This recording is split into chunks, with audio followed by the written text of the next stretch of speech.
Good news, everyone. It's been 18 months, and the doctor said my blood pressure has come down low enough that I can play Journeys in Middle-earth again.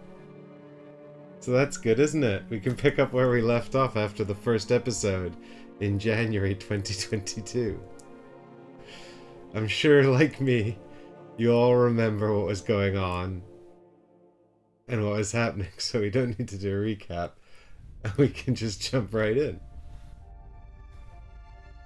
Look. Remember this?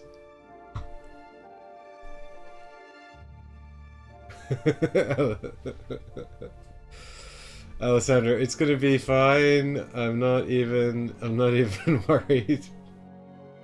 Just kind of hoping I remember how to play this game, the whole game. Just kind of hoping it comes back to me. Anyway, I think I'm all set up. This is pretty much what it looks like, right? There's nothing there at the start. That's how it's supposed to look, right? So we are, of course, Team Borrow Ears, which I'm sure was named by chat. Now, apparently, I looked at them in on the 1st of September, 2022. I do not remember that. The last time I streamed this was January 2022, so I don't know. Anyway, delete, reset, current adventure. Yeah, do you know what I found, actually? I found that, so this was the Beard Bros. They were our sad party from the end of Shadowed Path. I did not do very well in the final adventure of that. I always had a fantasy I'd go back and reset the last adventure and try again. But I haven't. And now we're moving on to this. So, I don't remember much, if I'm honest, about what was happening here. I do remember that we were in an inn in the first episode, and we were talking to diplomats from Gondor and Rohan about a sort of rising threat, and we had to go and deal with that, and deal with this threat, and we were convincing them to aid or help us. And now I think we're on our way. We had a choice to go to Gondor or Rohan. I think, didn't we choose to go to Rohan, and then we were en route, and there was some kind of like ambush and it went horribly? That's what I think happened, if I remember at all what happened. And anyway, just a heads up, of course this is Journeys in Middle-earth, you all know that anyway. It's published by Fantasy Flight Games. It is, I don't know who designed the first one actually. This is the all-in set, so we are playing the Spreading War expansion, but just like Mansions of Madness, all of the expansions work together in the app, so it draws on everything. So this is all both big core set, both big box expansions, and all the little miniatures packs as well. So this was originally designed by Nathan Hadjic and Grace Holdinghouse, and this is my own copy of the game that I bought, and I don't know why. It's because I love Lord of the Rings. I just love Lord of the Rings. And so I put myself through this periodically for your amusement.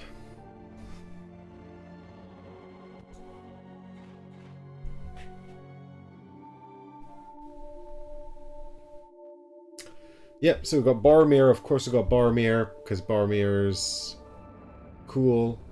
And then we've got a character I believe I was calling Rhaenyra, which could be horribly wrong. That's clearly Tolkien's Elvish language there, which I cannot pronounce.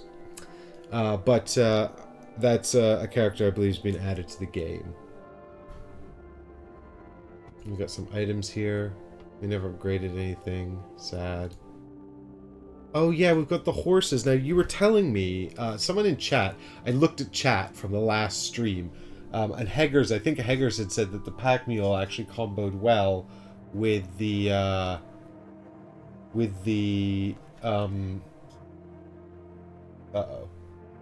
Oh dear. Alright, hold tight. I just, I've observed that the component camera has crashed.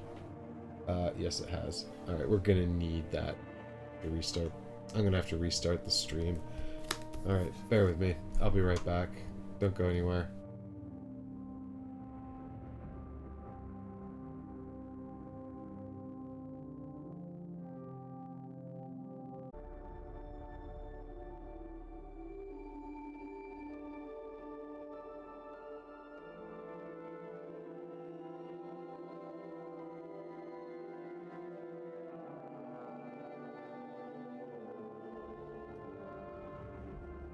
Sorry about that, folks. We back up now with our camera. And before I resume where I picked up, or I left off there, just very quickly, this is, of course, back up, being resumed at this moment in time because the patrons asked for it.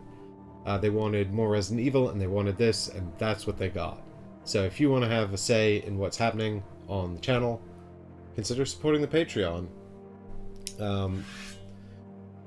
You know, if you're able. And if not, thanks for watching and hanging out anyway. It's all appreciated. You can always throw a like on the video, that helps too. Or tell a friend. Anyway, back to this. So, Heggers had mentioned on the last stream 18 months ago that the Pack Mule, which is this card here, it's a creature. You can have up to 2 additional prepared skills once per round. When you would discard a prepared skill, you may place that on top of your deck instead. He said this combos quite well with a card that the Soldier had, which is actually Boromir. So currently we've got Boromir with the War Charger, which is our other horse, and these are new for spreading war horses. They're just additional things. Incidentally, another note in a minute coming up, remind me. I don't know, the thing is, this is why I lose this game so horribly, is I'm not very good at the building of the combos and the sort of combining of the cards for effect. And I've got a good friend of mine who's played through a bunch of these campaigns, 4-player, and he says it's all about making the combos and triggering the cards off of each other and sort of synchronicity. He also says he wouldn't play it at less than 4, so there you go. Anyway, this is before you rest, each hero may flip one thing face down for each of their prepared skills with star on it. Oh, I see why. Okay, because it lets you have extra prepared skills. Okay, sure, well, we can give it a shot.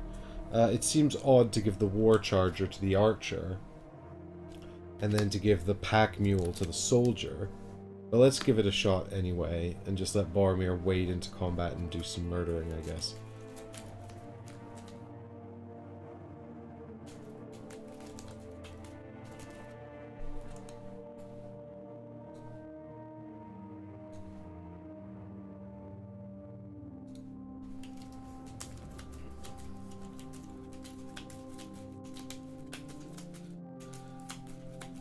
There's also this is the latest pack that I guess I picked up at some stage because I was planning to resume playing this game. It's called Scourges of the Wastes.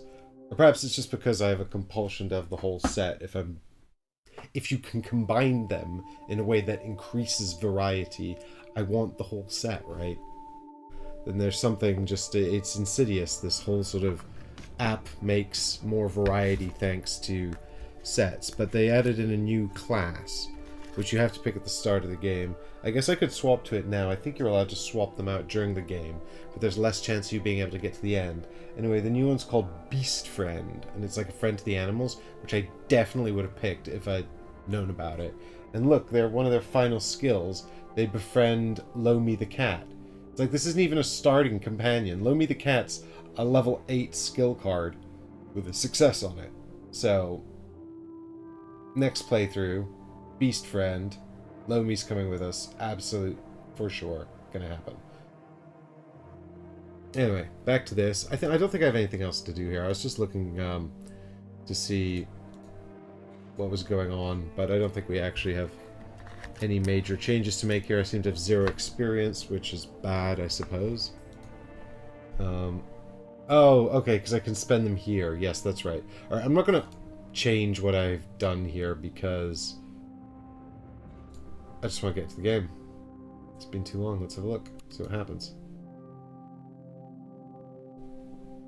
Oh yeah, okay, so this is where we can change roles and level up the other roles. Again, this is probably something I should be doing. Do you know who we should play this with? We should play this with Johnny from Hexy Beast, because he's played a lot of this solo. And he says he's very good at it.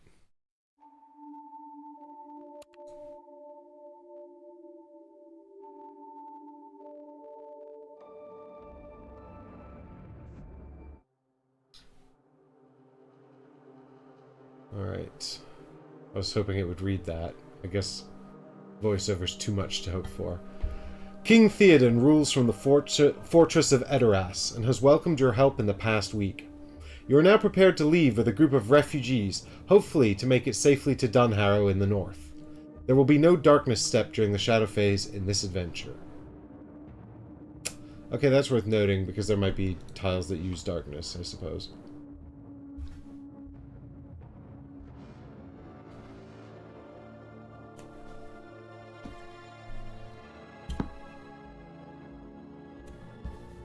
Right, this is a fortified tile. I will have to...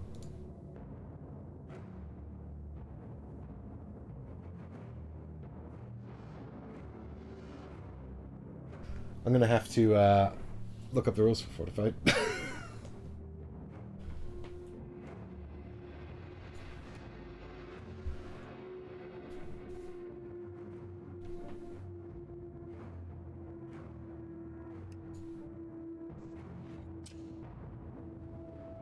Hidden here is a chest made of stout wood with iron fastenings, apparently locked tight. So are we in Edoras? Oh.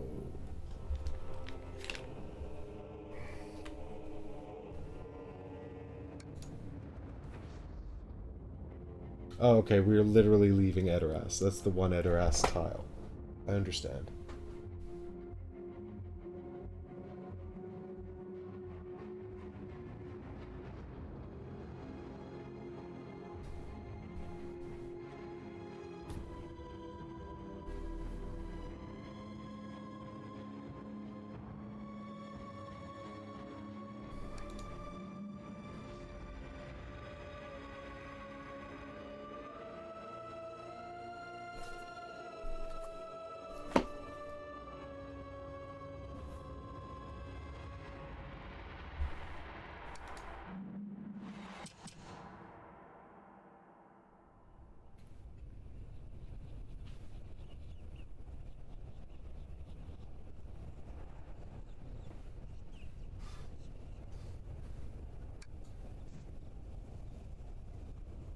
Morning dawns bright over Edoras, and the band of refugees is ready to set out. As you prepare to lead the way, a messenger from King Theoden pulls you into a dark alcove to speak. A Rohirrim's scouting group has just returned from the east. There are signs that the mercenaries could have traveled through this way not too long ago, but there is little evidence of looting. The scouts think that this could mean the mercenaries were planting spies among our own people, and with so many refugees entering the city, we have no way to tell whose stories are real. Please, King Theoden urges you to be careful. If a mercenary spy ended up in the shelter of Dunharrow, one of our best defenses could be compromised. Oh, they don't know I'm a screw-up. So then we get to Scout 2 with each hero.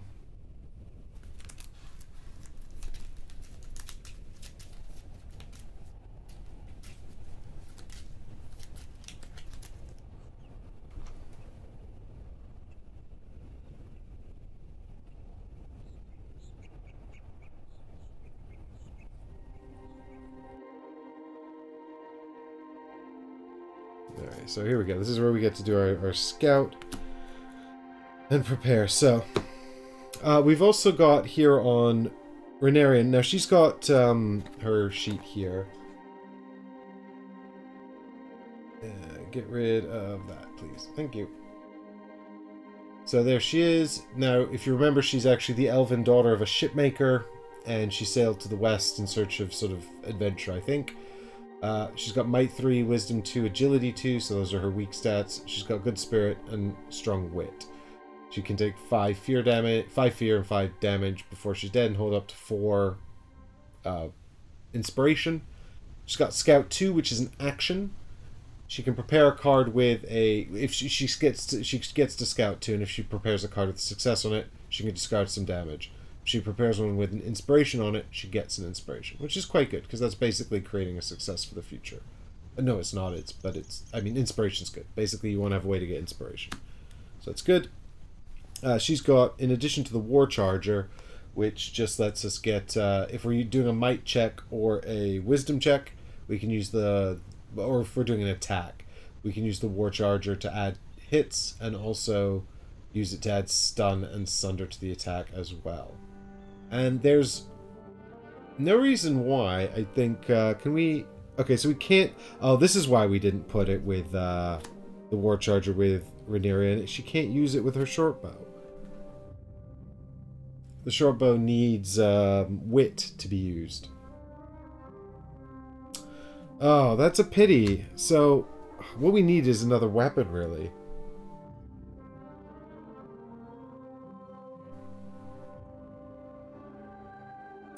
Yeah, I don't know then. Maybe she shouldn't have... I suppose she can just do an attack with the War Charger, right? It doesn't have to combo with another attack. She just won't do very many hits. She will stun something at least.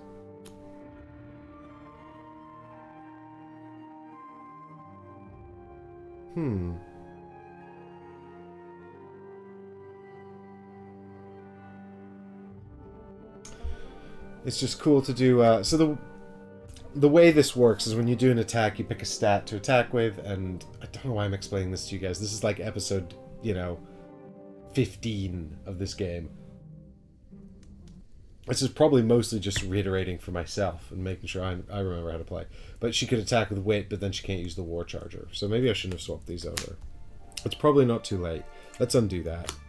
Let's go give her the pack mule back, although I do like Hager's recommended combo.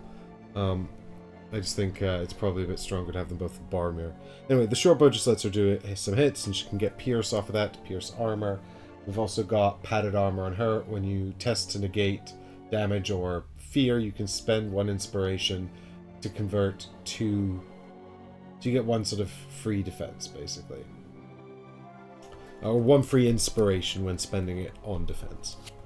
And then we've got Boromir over here. He's got the plate armor, which is decrease your agility by 1, but when you test to negate damage, you can add a success. So that's pretty tanky, that's good. We've got the horn, Boromir's horn. At the start of your turn, if you're in a space with an enemy, you or a nearby hero can gain an inspiration. Great. Inspiration is super important. That's how we're going to win. If we win, indeed, if we win. Then we've just got a sword, 2 and 5 hits, 2 successes. It's a might-based weapon, and that combos with the War Charger that we already looked at. Boromir has good might, so he's good for attacking on his might. He's got he's got 2 wisdom and 2 agility because of the plate armor. 2 agility because of the plate armor. He's also got 3 wisdom, 3 wit. He's quite susceptible to fear damage, but then he can take quite a lot of damage. So really, he doesn't really need the plate armor if he can soak so much damage. Anyway, whatever.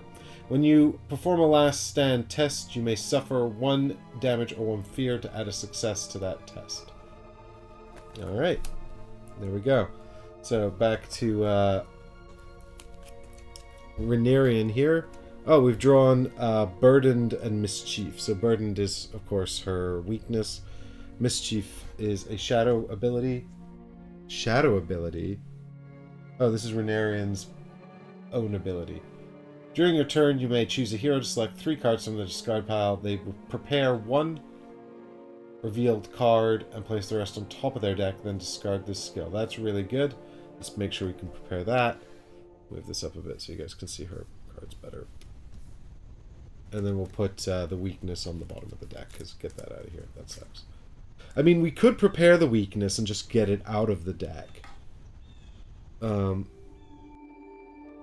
we can have... Actually, do you know what? Let's do that. I'll tell you why. Because it gets it out the deck for the entire adventure.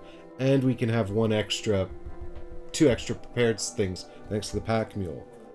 And then we'll put Mischief back on top. And then we can start with the scout action and prepare that as well. Strats. Elite strats. It's going to go well. I'm confident. Feeling good. Alright, so what have you got, Boromir? What have you got going on here? You've got owned agility. That's fine. That's the basic agility one. And we've got ancient wisdom as well. Alright, well, I remember in the last one, I was like, please, I need more wisdom. I'm terrible at wisdom. I'm also terrible at agility. Well, let's take the wisdom and we'll leave... Why have I done it like this? That's the discard. In all sensible worlds, the discard's on the left. Okay, there we go.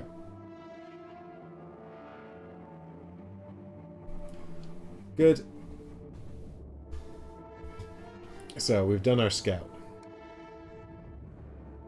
You join the group of refugees outside of Edoras.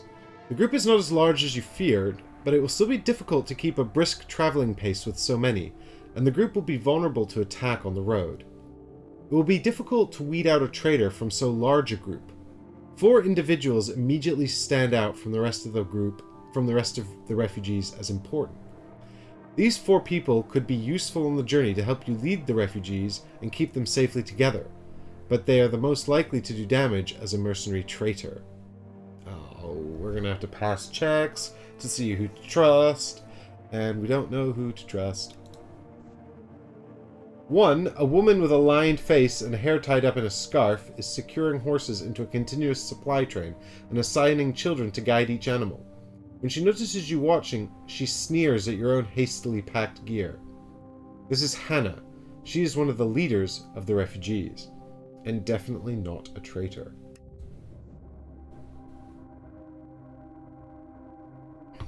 You hear a great booming voice and see a woman in ostentatious clothing and jewelry adorning her wagon, being moved to the front of the group. Many nearby refugees eagerly comply with the merchant's wishes, probably hoping to be paid for their efforts.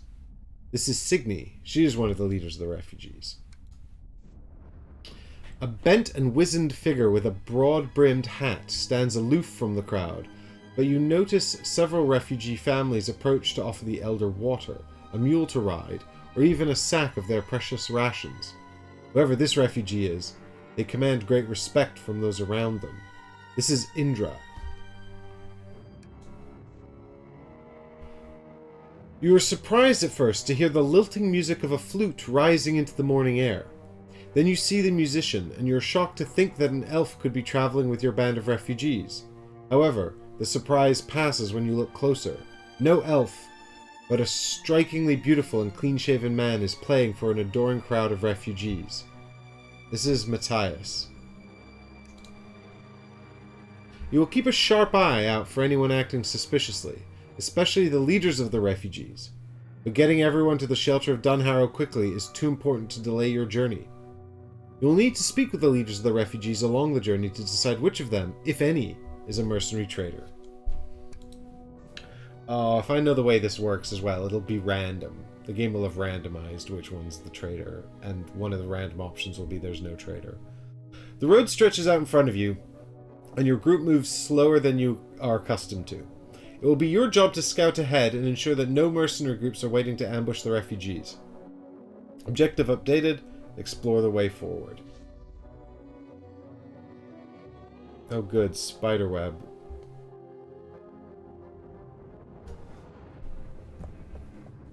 Do I even remember? Spiders? Spiders?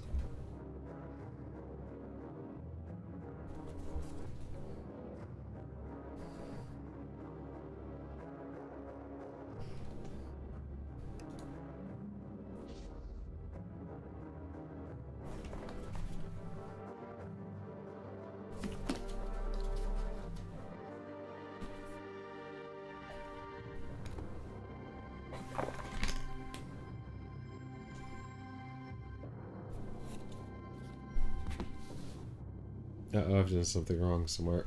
This doesn't look right.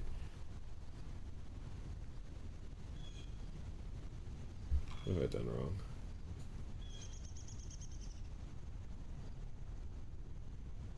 This. No.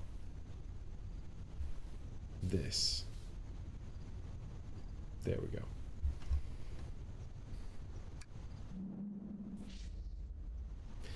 Oh my god. It's a big map. It's a lot to explore. Oh my god, it's a huge map, actually. I'm gonna have to put it way more over here. How are we gonna keep this on the board? Do you know what, actually, it doesn't really go... it's a long route, so it's gonna have to go like this, I think.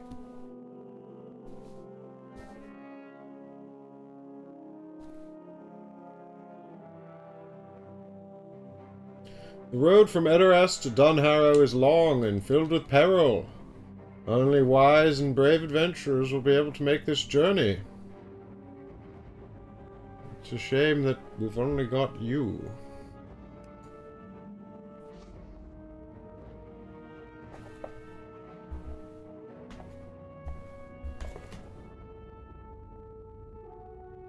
Can I just orient this the way I have it on my table, please?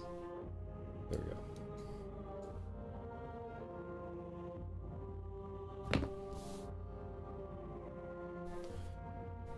Oh my god, it needs to move up. It's going off camera already. This is here. Like this. There we go.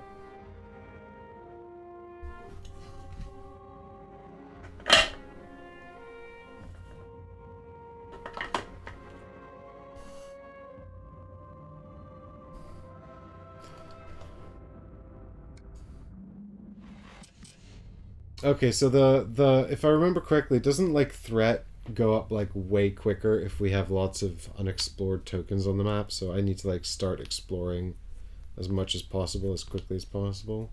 That's how it works, isn't it?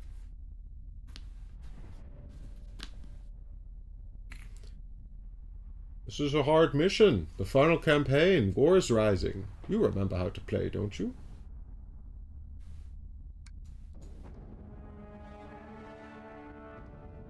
So presumably I start here in Edoras. Or wherever. Oh. Sorry. Sorry.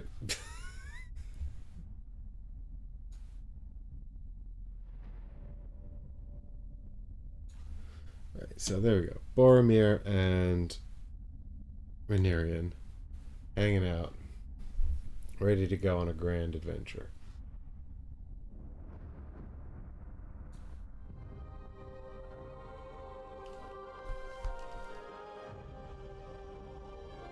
What could possibly go wrong? Nothing. So, I guess the question is, do we scope out this chest? Hidden here is a chest made of stout wood with iron fastenings, apparently locked tight.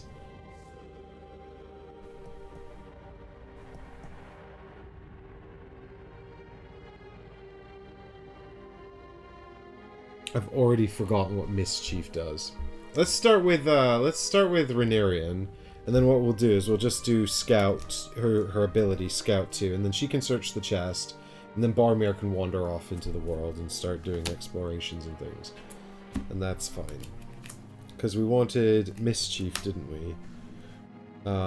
That's going to be useful for later, but it also gets out the deck. And then we've got Undying Might. Do we start with any inspiration? We don't, do we? We have to get it all, right? You get it for exploring and things, don't you? No, you don't start with any, though, do you? No. Boo. Boo. This is not even the right rulebook. I don't know why I'm looking at this. I know you don't. I just want to. So I guess Undying might go on the bottom because it's useless without any inspiration. And then I prepared a card with no symbols on it, so I don't get anything. So actually, I could just bottom deck Mischief, seeing as it's not even that useful right now. Prepare Might, Undying Might, and then get an inspiration. Yeah, okay, let's do that, actually. I've talked myself into it. We'll see. So there's Undying Might, so that's a free success on a Might check. Mischief goes on the bottom, because it's useless right now.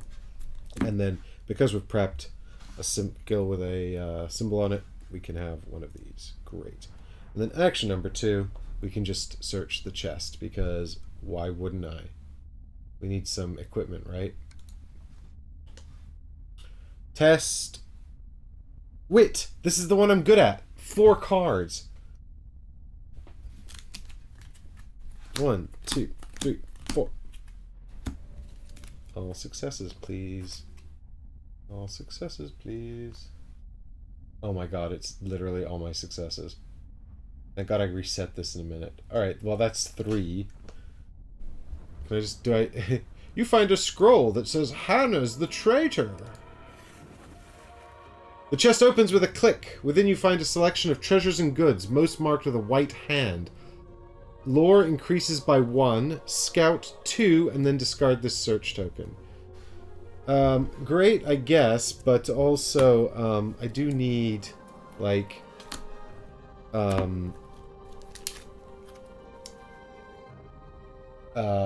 I don't know. I want the... I mean, lore is good, I suppose. Alright, so we've got Time of Need and Merry Chase. Before you sprint with this skill, you may move an enemy group 1 space. Or, when you do a test, if you don't reveal any successes, you may discard this skill to convert all inspirations to successes. Oh yes, Time of Need. The one I always think is going to be good. And then is not good. I'll take out Merry Chase, because that could be useful. A free action like Sprint 1 is still useful. And it's got nothing on it. No symbols or icons. So just getting it prepared is the only way to make it useful anyway. Alright, good. That's her 2 actions. Her turn's over. Good job. Well done. Time for Boromir. So I guess Boromir will just start by leaving this place, because what else is he going to do? So we'll start with a travel action. And we'll just, I guess we'll just walk into this space here. Oh yeah, okay. I should have discarded that too. Yeah. Good.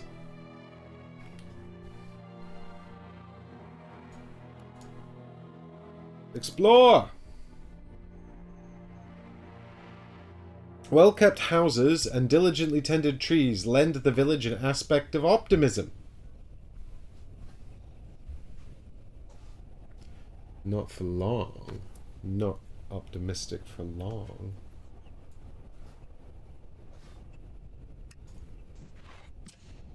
A loose pile of rocks lies on the ground. Something glimmers within. It's either completely useless or the lost sword Glamdring.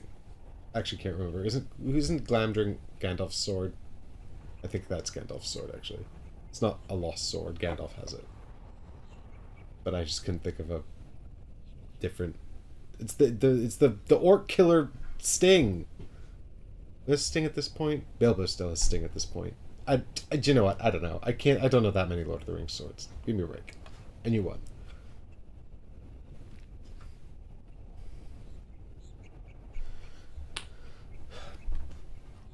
I forgot how much this game encourages you to just, like, waste your time. A finely dressed hobbit sits upon his pack, humming as he tunes a hobbit-sized lute. You good at identifying traitors, Mr. Hobbit? Are you?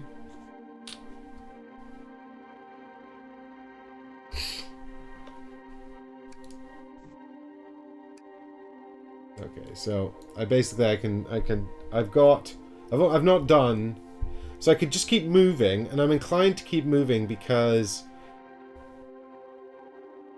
we need to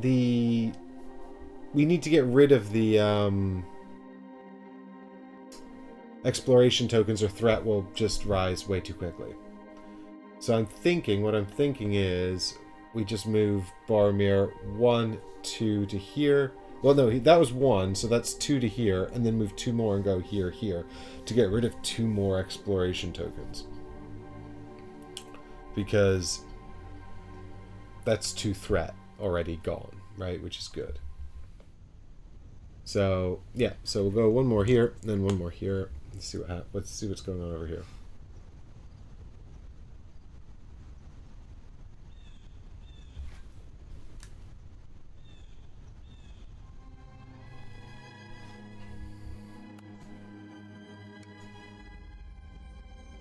A gust of wind whistles by, causing the shingles on a lone ruined tower to rattle.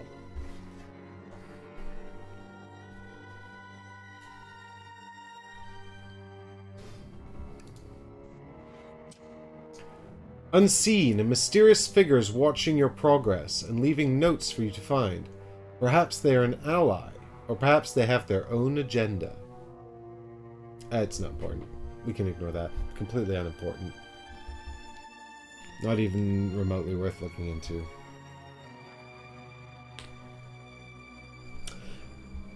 Now what? So, I've got 1 more point of movement, so I think I should just move on. Yeah, I'll stick with the strategy, and then if that's important, we can come back for Renari and can deal with it, because I don't have the action to deal with it now anyway. So, Let's just keep moving.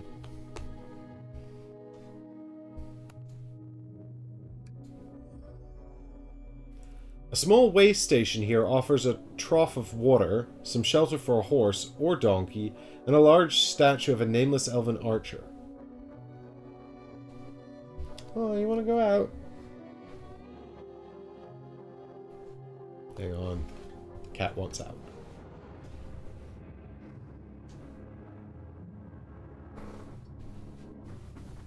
Here you go. Bye.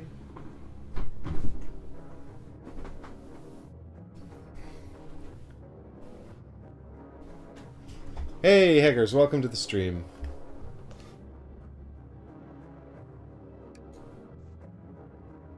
Alright, that's it. Nothing interesting here. Alright, so that's it for now. So we're done. So it's time for Darkness Phase. So that's 2 actions for everybody.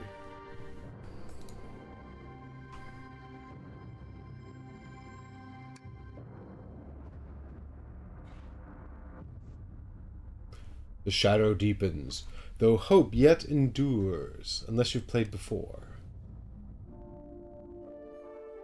So we've literally avoided that first threat by 1 step. So this is reset, and then we scout 2, isn't it? I know how the game works. Doesn't mean I'm going to be good at it, or successful, but I know how it works.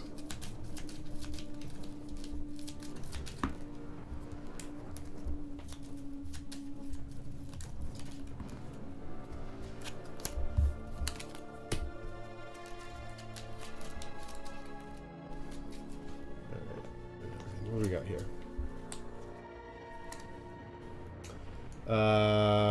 Chicanery and unyielding spirit.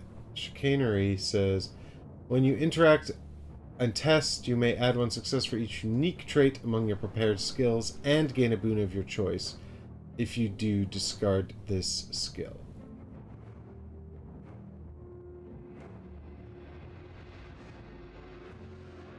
Alright, so I only currently have 1 unique trait, unless tactic also counts.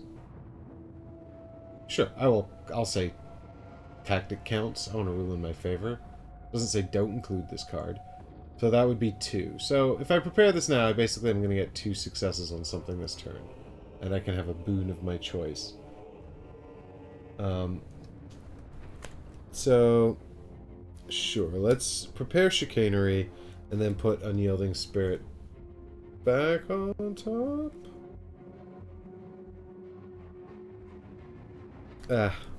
I'm putting it on the bottom because I'm dreadful.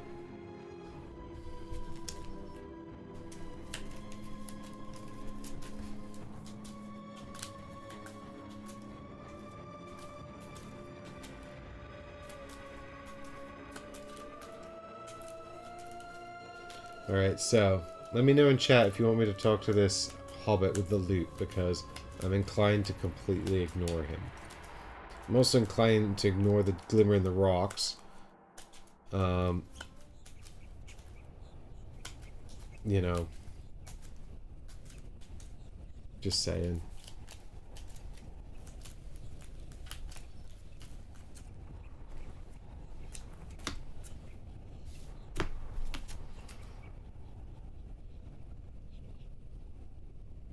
Alright, so we've got sleep anywhere. Before you rest, each hero may flip a damage or fear face down for each of their prepared skills with success on it. And then rest 3. Love of War and Valor. After you strike with this skill, you and each hero with a prepared tactic skill may scout 2. Well, Renarian does have a prepared tactics skill right now. I also don't really need sleep anywhere at the moment because no one's taking any damage yet, so I guess I'll prepare Love and Valor and then I'll put sleep anywhere back on top of the deck.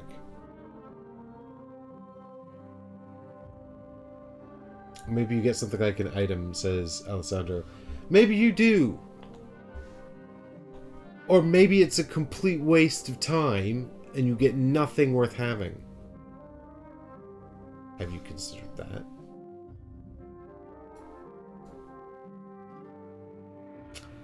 Because I've been there before, Alessandro. I've been burnt before. By this very game. Right, so, question is, do we begin with Renarian? Because she's kind of in an awkward spot where she could move 2 and look at the glittering thing, or maybe she could move 2 up to here, and then move 2 more through the woods, and then at least that gets 1 more token off the board. Exploration token. We can go 1, 2, 3 to here, but then if we want to talk to this token, and I think this is worth looking at, we have to stop and wait till next turn. So the other thing is Boromir can come back, deal with that, and then move back here. And Renarian can just walk around the top, and then we're kind of well situated for next turn. So that's kind of what I'm inclined to do.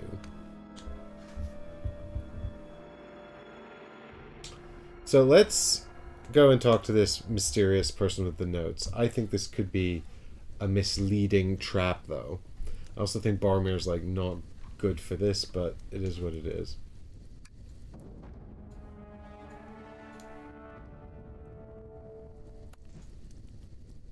A mysterious friend has left a message on the ground addressing all travelers. A single sheet of parchment covered in a geometric pattern has been staked to the ground, signed only a friend. Test your wit. Well, I'm not appalling at wit. And I do have a success on the top of the deck, so that's good. 3 cards.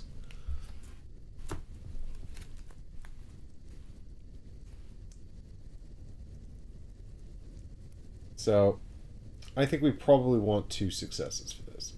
I'm going to spend 1 inspiration to make this up to 2.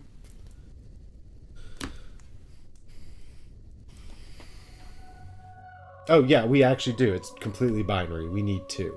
Sorry, I forgot it wasn't one of the measured ones. Pass. Puzzling over the pattern, you realize that you can fold the parchment to create a tiny dragon, ferocious in its frozen attack.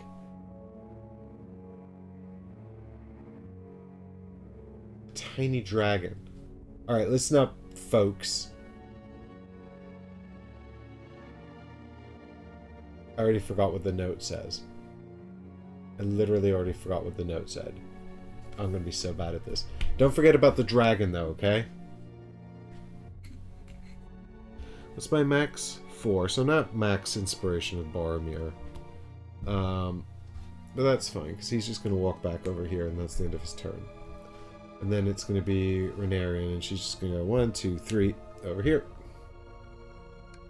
And see what's going on up here. Your journey to Dunharrow will soon take you out of the plains and into more dangerous territory. You'll have to choose which path to take. Choices in a board game? I can't handle that.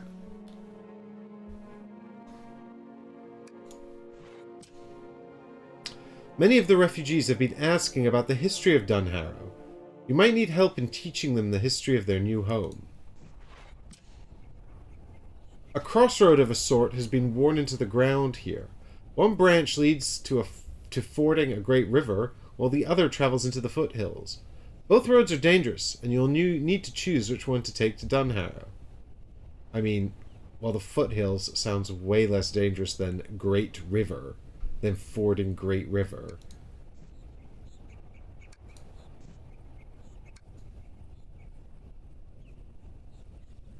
I'm just saying, like. Well, with 1 more point of movement, I shall just continue. There we go. Good! Time for Evil's turn.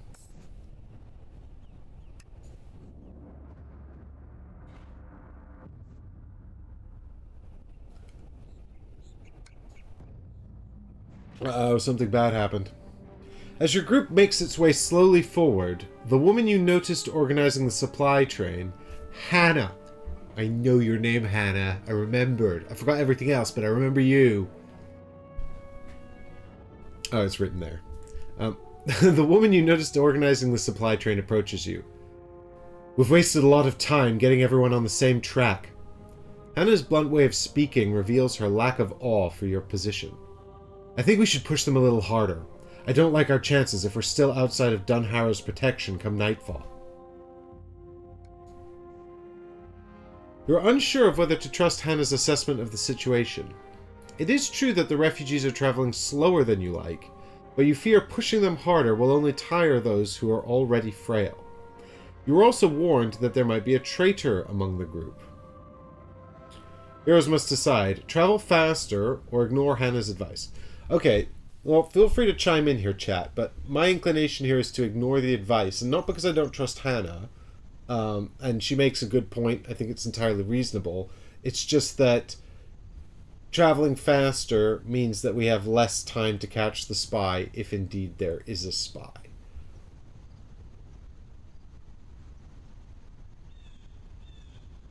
And I feel like letting a spy into Dunharrow is a bad.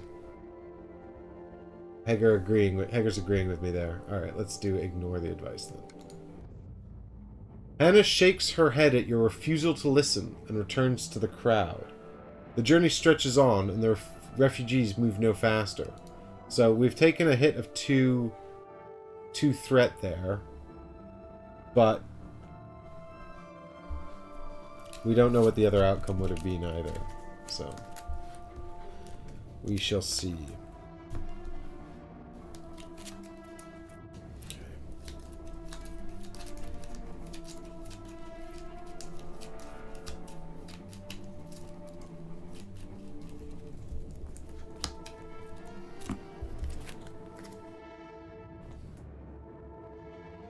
Child of Loon, when an enemy moves into your space, you may discard this skill to apply 4 hits and stun the enemy. Hide. After you test, discard to become hidden and honed agility. Child of Loon. Let's prepare that because it gets it out of the deck and also it's rad. And I can have up to 6 cards prepared because I am Pack Mule. Right, and then honed agility. I guess that can go on the bottom, I suppose.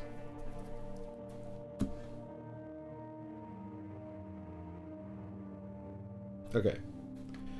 Boromir?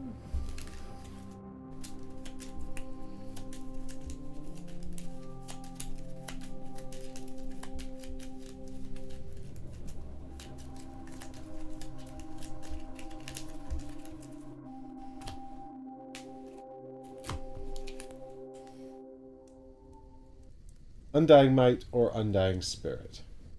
Both useful. Let's prep Might, just so that we can have that in case we whiff an attack. Because attacks are... Well, we've pretty much geared Boromir up to be a big soldier, a fighty soldier anyway. And then Barry the other one on the bottom. And now we're back to planning for this turn. So, we've got this one here. A crossroad of a sort. We could search the crossroads. This might give us an indication about where to go. I quite like that idea. Should we do that? I talked myself into it. We're doing that. This is going to be Renarian because she's in that space. Now that you've reached this point, you are concerned that the refugees are more ragged and exhausted than you expected. Taking the rocky road through the foothills may slow your journey to a crawl and lose hours of daylight, but choosing to ford the river could risk your supplies and put you in an exposed position for an mercenary attack. Now, we're just going super slow, mostly because I want all the time in the world to weed out the spy, so I also said no to ford the river, so travel through the foothills. Confirm. You have made your choice, but now you must convince the refugees that your choice is the best one. Test wisdom. Oh, we're back to testing wisdom. It's always wisdom. Alright. So, wisdom's just 2 cards for me.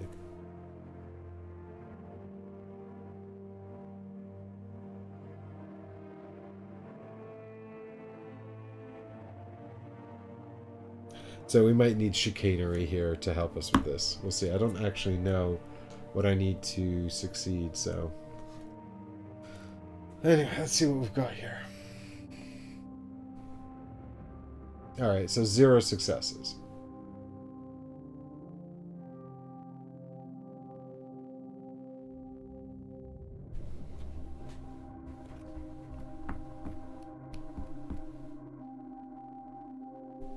So I think we should spend chicanery, and I'll tell you why. It's got a success on it, so getting it back into the deck is not the worst thing in the world. It gets us a boon, which is nice. And we're almost maxed out for prepared cards anyway, so let's just do that. So this gives us 2 successes, and also lets us prep a boon of our choice. We're not going to take Emboldened, although Emboldened's rad, because if there's no enemies we have to get rid of it. So we can have Hidden. If you are attacked before you test, prevent all damage and discard this boon. When you attack, you may discard this boon to add a success. So that's pretty cool. That's nice. I remember Determined also being very good. When you test, you may discard this boon to discard any number of cards from the test and reveal that many additional cards. Yeah, I like that. Give me anything that mitigates my terrible testing. Let's have Determined. I'm going to put Determined here. I guess. Don't let me forget I have it. I will forget right away. Okay, so back to the game. 2 successes then. The refugees are tired. Oh, great. Are tired from hard travel and the constant threat of the mercenaries. Even though your choice was reasoned, many rebel against the difficulties of the journey. Become despondent and then discard this token. Alright, so what is despondent? You cannot spend inspiration. During the action phase, you may discard 2 inspiration to discard this bane. That sucks. You cannot spend inspiration. Oh, that really sucks.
Oh no, more secret tokens.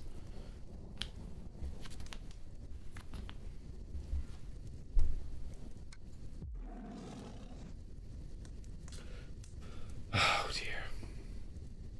The mercenaries have sent a formidable enemy to pursue you down your chosen path. This threat could end the refugee journey, but if you act quickly to defeat the foe, you may be able to extract key information about the possible mercenary spy within the refugee group. Place 2 elite warg riders.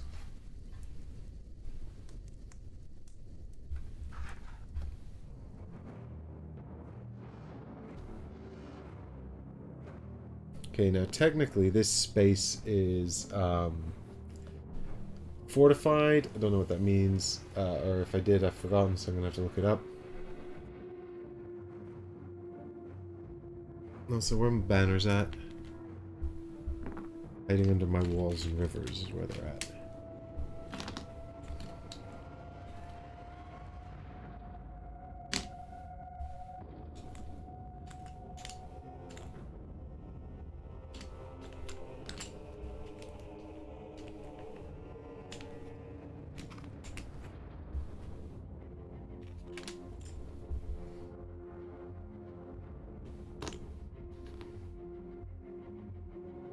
Oh, I result this token as well. Get out of here, this token.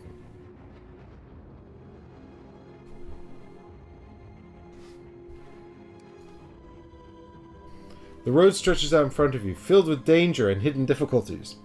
Also, a very obvious difficulty. 2 warg riders that have just shown up to ambush you. Alright, what's going on with them? Okay, so they're ranged. They have extra hit points. And they're elite. So, does Boromir just turn around and hit him? We've got one more action with Renarian, but she can't... Oh, she could sprint, actually.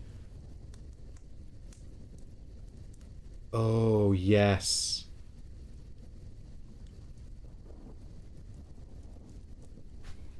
Yeah, let's do this. Let's murder those guys. And we can do it using Mary Chase, because Mary Chase says, before you sprint with this skill, you may move an enemy group 1 space and then sprint 1. So we can move them into Boromir's space, and then we can sprint into here. We can explore this tile, we can shoot them, and Boromir can attack them. Boom. Preparing cards. It's the way forward.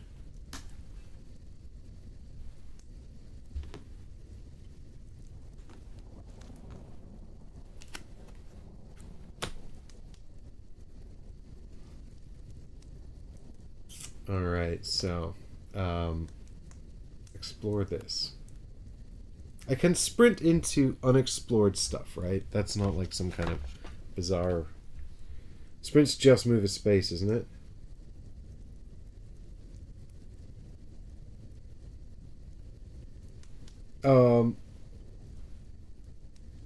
Oh, is it that you have to do it as part of a move? During your turn, you can discard a card that has the Sprint X keyword to move X additional spaces. Yeah, you have to still have taken a travel action, don't you? If I remember correctly.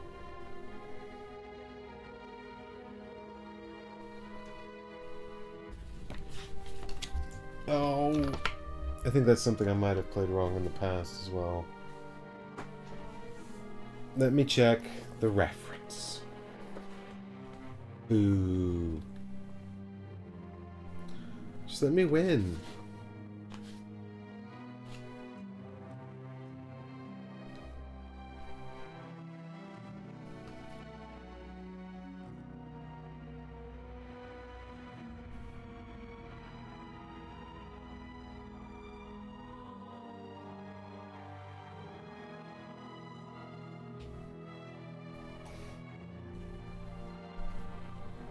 Sprint is a keyword that allows a hero to move extra spaces.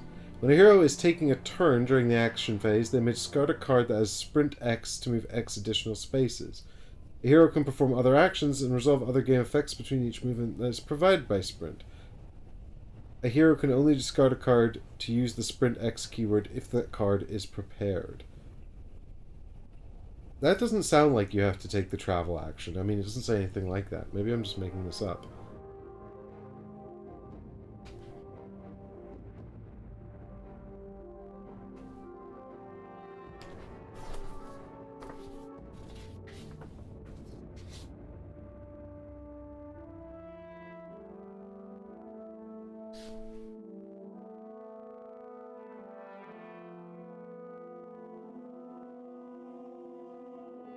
Right, bear with me, I'm just quickly checking the entry for movement to make sure it's not in there, but otherwise I'm just going to go ahead and give myself the benefit of the doubt.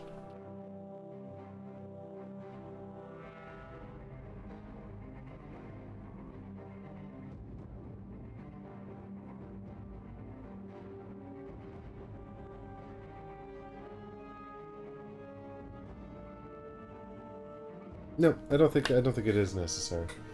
At least not that anything I can see in the rules. So.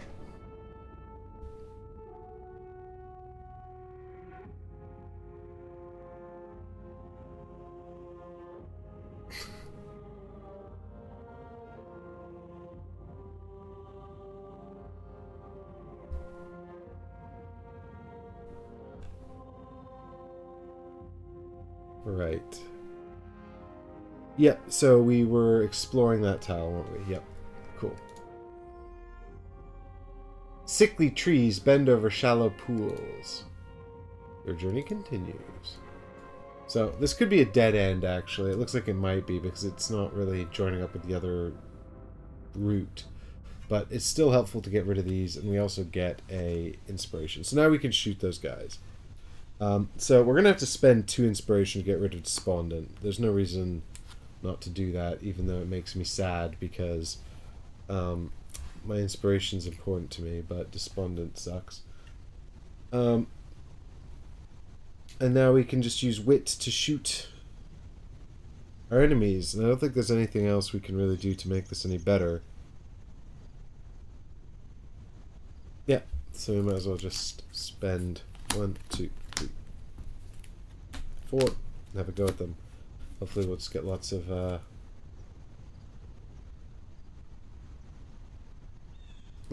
successes, and then Boromir can finish them off.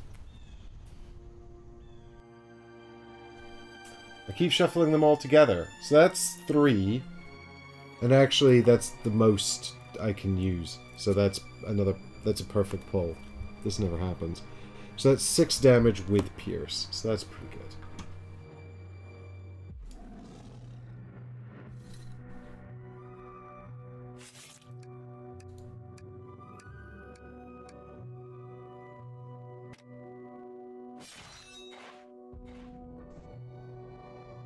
No, it cannot, because she's ranged.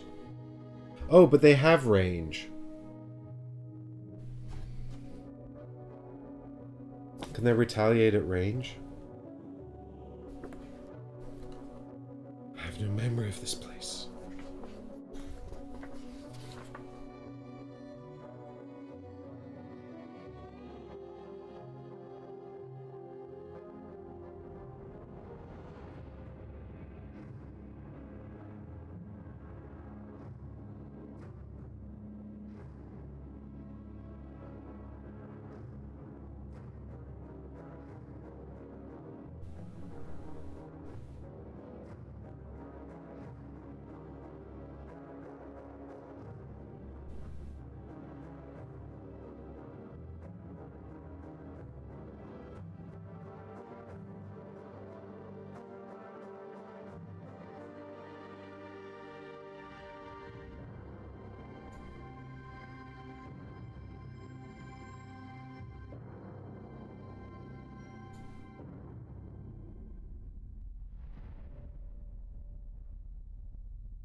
Mike, I feel like I'm crazy, but it looks like YouTube's gone down, and I'm just waiting for it to come back up, and I don't know what's happening.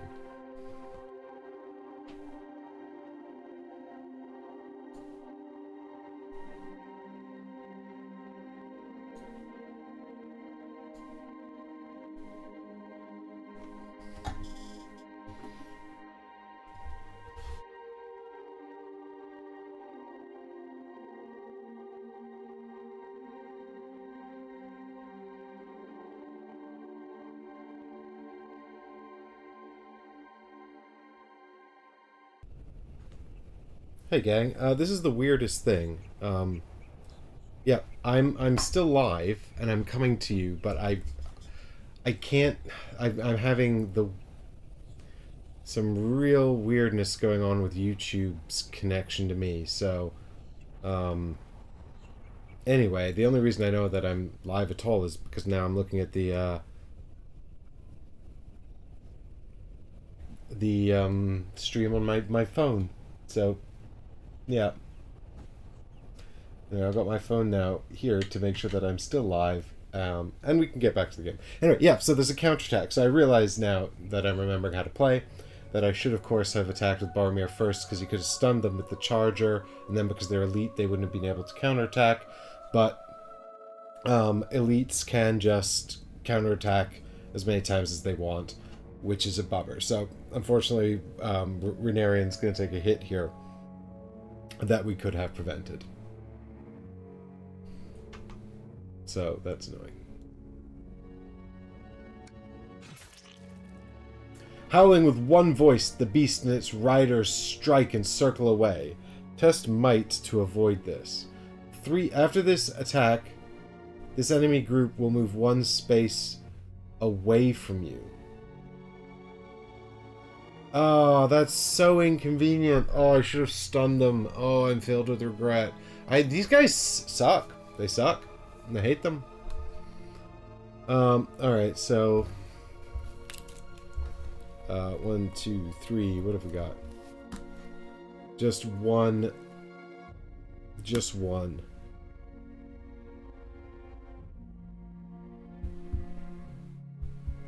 Oh, that's bad.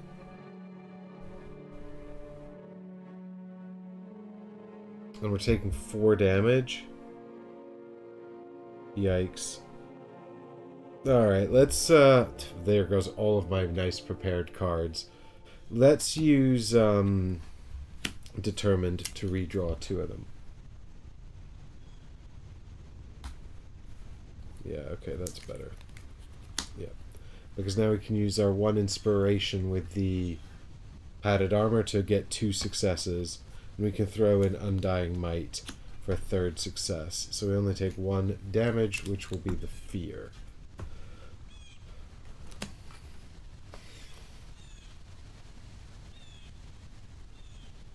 Overcome. Suffer 1 face down damage, and then flip this face down. Alright, so that's 2 fear. And then they're going to move 1 space away from me. So, I guess I'll move them up here just because I need to go that way anyway. Oh, but that's so frustrating.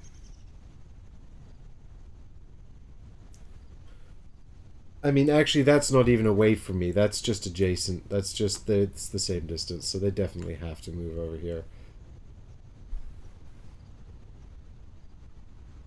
Oh, so does Boromir just wander off?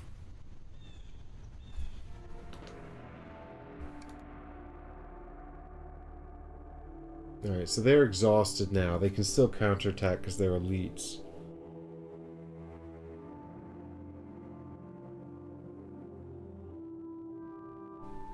Oh, I should have done Boromir first. But then he would have had to move over there anyway.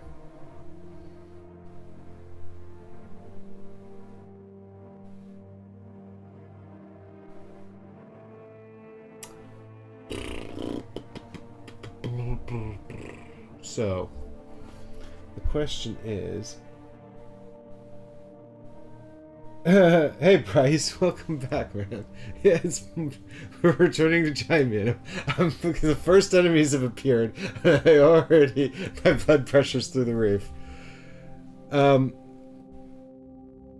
Yeah, okay, so I guess maybe just walk over there and kill them.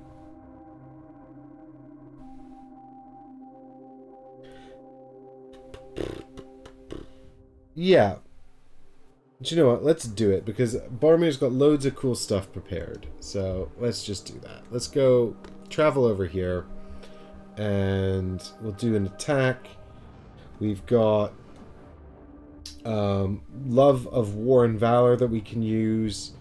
Because Rennarian still has 1 tactic skill prepared, she can benefit from the benefits of this.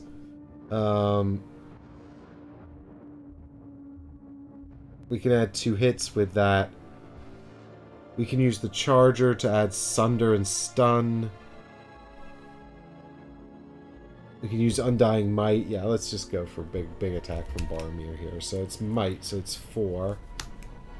So it's 1 success, 2 success, and a 3rd inspiration there. So we can spend a maximum of 4. So I'm inclined to spend the inspiration rather than Undying Might, simply because I've got 4. So I'm tapped out anyway. So that's a total of 3 successes, which is going to let us trigger both of the sword attack. So that's 7 hits from the sword, 2 hits from the charger, stun and sunder, and we can trigger Love of War and Valor to scout 2 with both characters and strike 2 for 2 more hits. So that's going to be... I'll just get these guys off the board because I hate them.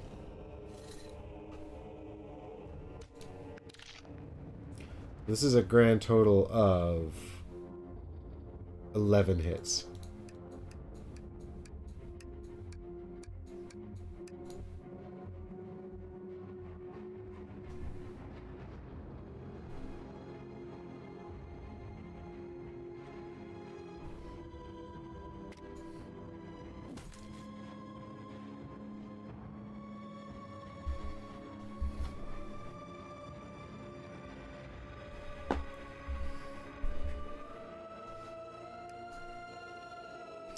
Alright, now we've got, from Love of War and Valor, we've got Scout 2 on both characters.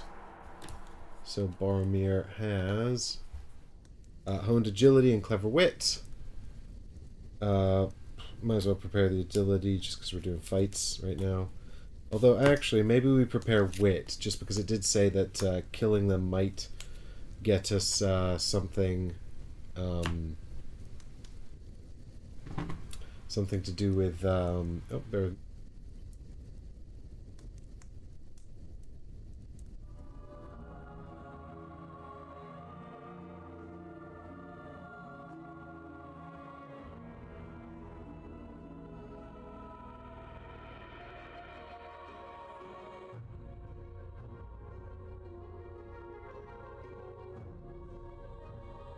Sorry about that. Right, so yeah, prepare Clever Wit, put the other one on the bottom. That's fine. And then we have to go over here and do Renarian as well. She needs to reset her deck so she can draw 2.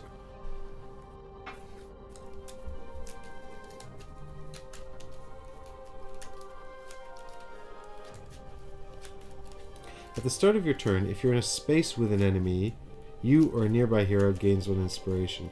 Yeah, oh, I missed all of the combos of Boromir.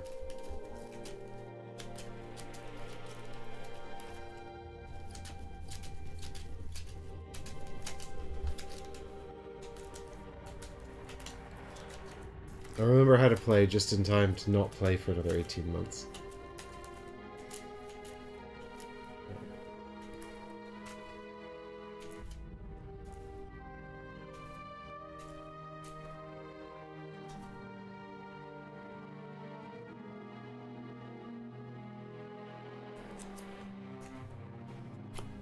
Okay, Ancient Wisdom and Unyielding Spirit. I guess we'll take Wisdom just because.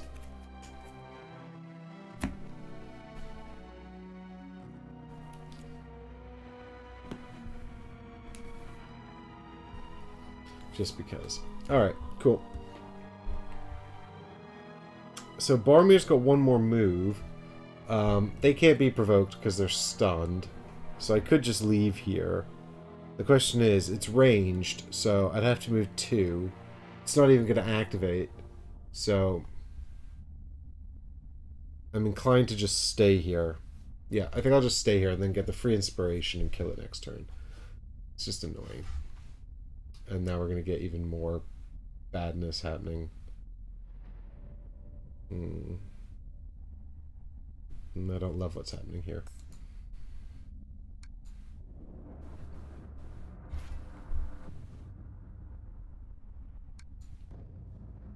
Uh-oh. The merchant you noticed earlier, ordering refugees to prepare her a place of honor in front of the group, is complaining loudly of the traveling conditions. King Theoden cares not at all. This road is horribly rutted and should have been fixed before we left. Several other refugees nod in agreement, but others look surly and annoyed. Signy the merchant is complaining loud enough to cover any kind of mercenary attack lying in wait, and you know that morale is very important to keep these refugees on track to Dunharrow. But if you reprimand Signy too harshly, you may spark rebellion in these hard-worn people. You are also warned that there might be a traitor among the group. The heroes must decide. Do you reprimand Signy or ignore the complaints? I'm inclined to reprimand her. I think it's important to remind her that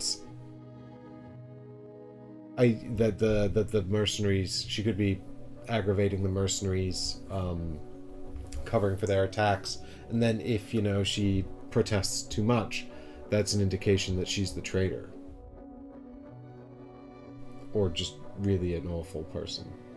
What do you think, chat? Reprimand Signy?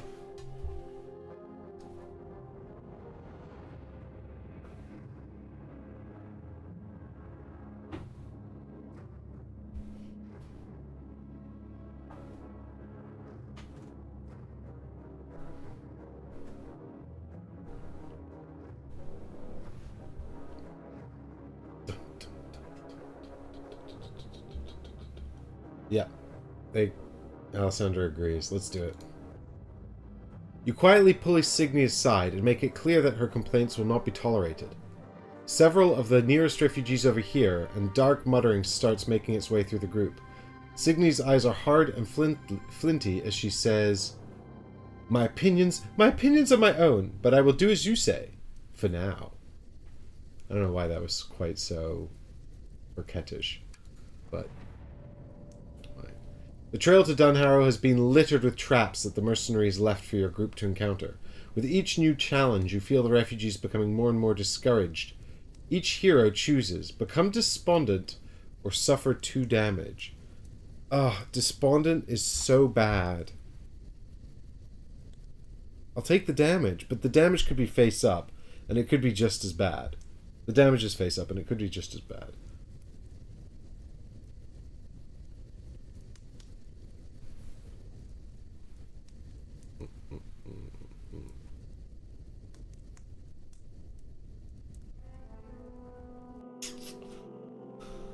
Oh, I don't know.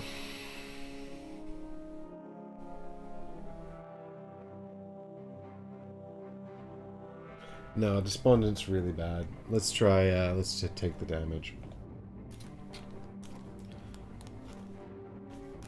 So this is Rhaenyran.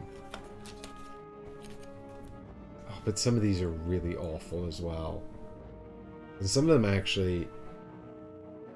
Yeah, okay, no, I've turned myself back into Despondent. Even though it sucks, at least we know what it does and we can just pay to get rid of it.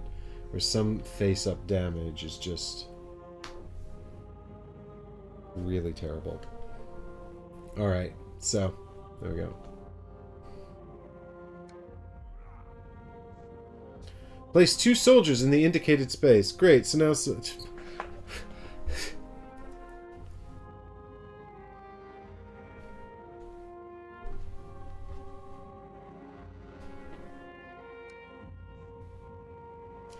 The delicate new growth of spring is everywhere around you, though the air still tastes of frost. The fragile beginning gives you hope. Each hero tests...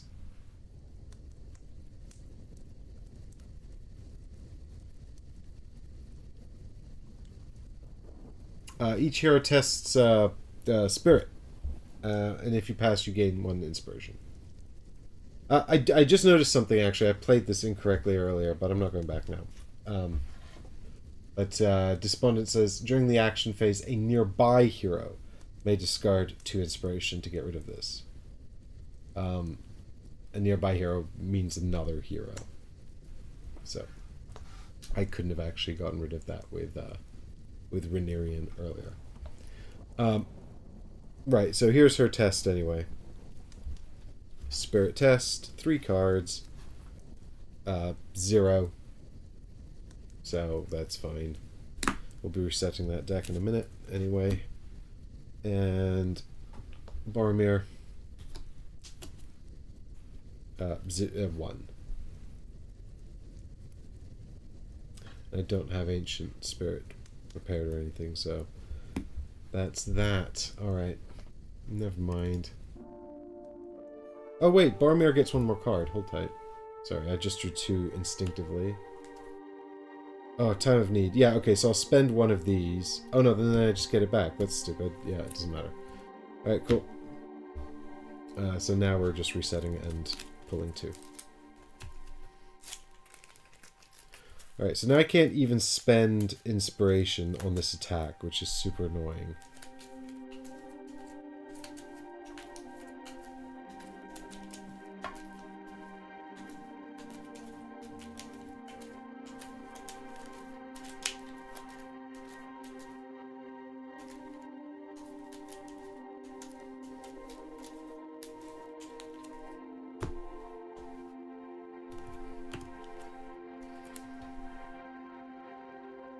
Fierce Resolved and Gift of Men. Fierce Resolve says, when you attack, if you convert 1 or more to successes, add 1 to the test, and rest 2. Well, rest 2 is good. Although it doesn't really help right now. Because on your turn, you may discard this skill to discard 1 fear. Well, I'll prep Fierce Resolve, even though I can't actually really benefit from it right now. And then Gift of Men goes on the bottom because I can't also benefit from my Inspiration right now either. Sadly, I'm just going to have to roll well to kill this thing, which is not ideal. I might just ignore the men for a while, see what happens. Just continue on my way. I feel like I've not actually... I've managed... Boromir's walked back and forth a lot without really advancing towards Dunharrow, which is not good. But we need to get rid of Despondent as well. How do I get my threat down? I need to recover... I need to reveal more tokens. Alright, here we go. Unyielding Spirit or Honed Agility. Doesn't really matter. We'll do Unyielding Spirit, I guess, for the sake of it. Alright, so everyone's despondent.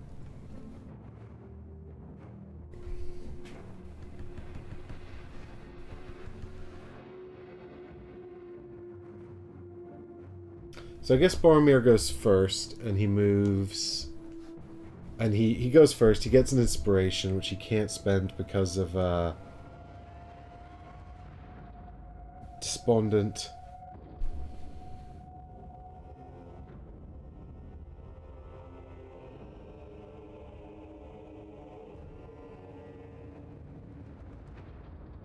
So I guess I just go for an attack and hope for the best. And then I can at least use the War Charger to stun him even if I miss the attack. But I just need 1 success here to kill, I think. Oh, that's fortunate. So that's 1 success there on Love of War and Valor. And then we can discard Undying Might for 1 more success. Which gives us 2, which is 7 hits, which I think is enough.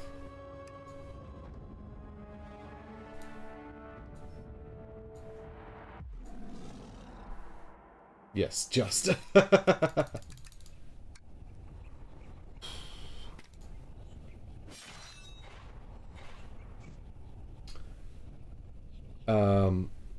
Well, I'm at max inspiration, so that sucks, but, you know, never mind.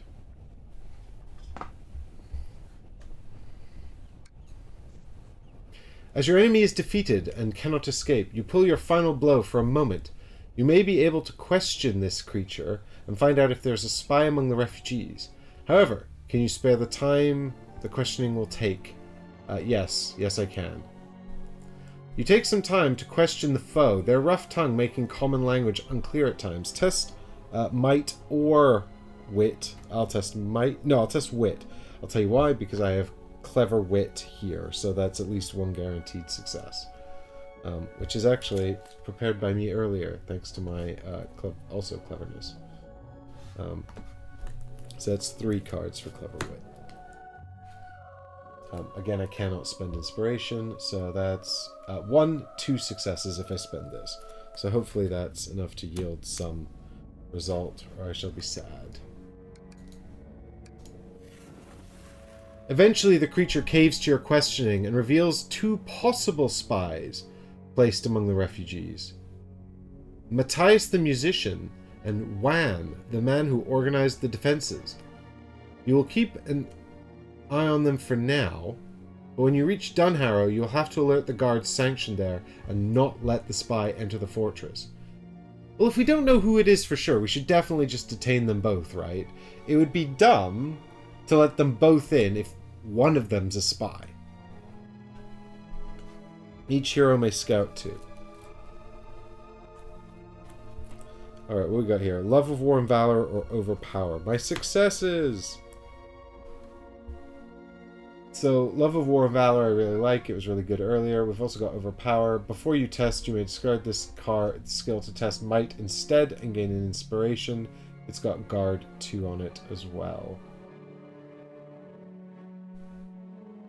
The reason I like Love of War and Valor is that it lets me, and currently it lets Renarian Scout 2 as well. So I'm going to stick with that, and we'll put Overpower back on top. Good. And then I have 1 action left, so I think we're just going to go 1-2 over to here and just kind of continue our journey.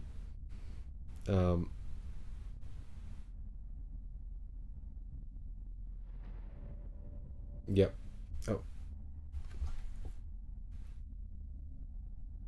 Okay, and then we can, as our final act, we can spend 2 inspiration to discard Despondent from Renarian. She can't help us out with a like for like, though, because she does not have any inspiration. Sad.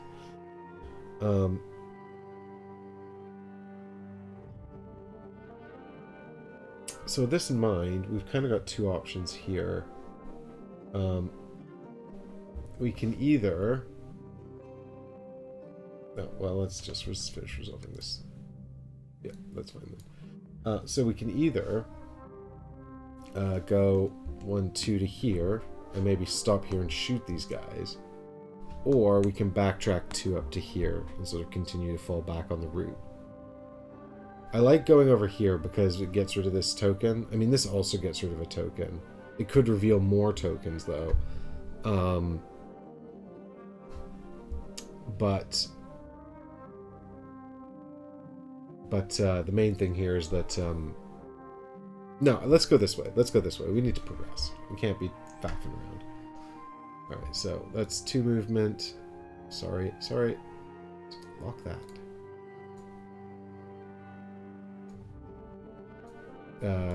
Right. Here we go. Explore this. A lone stone arch sits impassively by the banks of a stagnant pond. Gain an inspiration. Great. Well, that's good. Maybe we can have 1 more. And then we can get rid of Despondent from Barmir. On the very edge of your hearing, a whisper grabs your attention. No, a threat token! My attempts to bring down threat have been thwarted.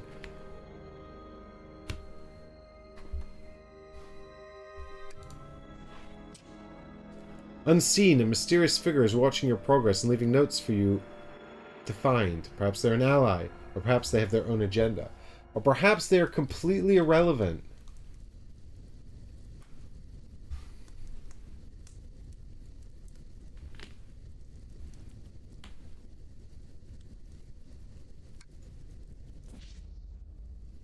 Oh no, a cave.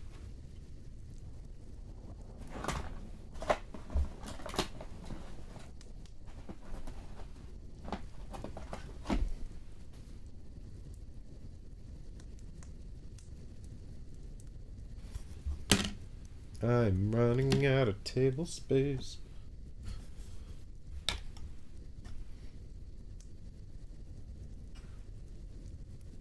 Okay.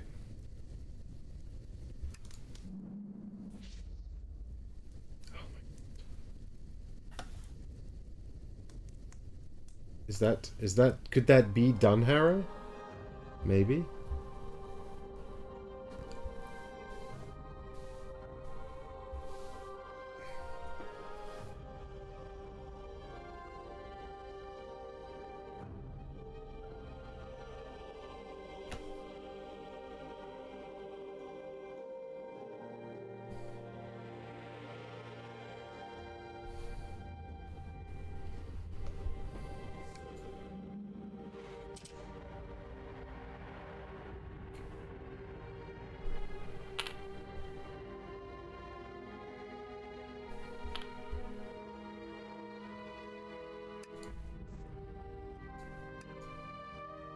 Okay, so we've got one action left with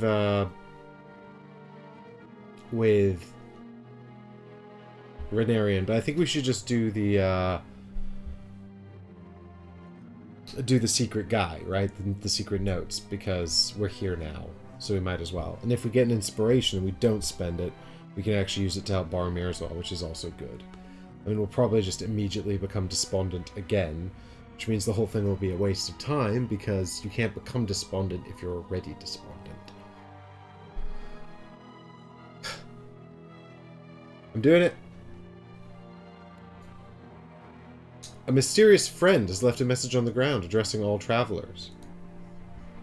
When you inspect the message signed only "a friend," it reveals to you that somewhere in this area is a thieves' stash. It almost sounds as if you're being challenged to find where it is hidden. Test your wisdom. I'm bad at wisdom. Let's test our wisdom.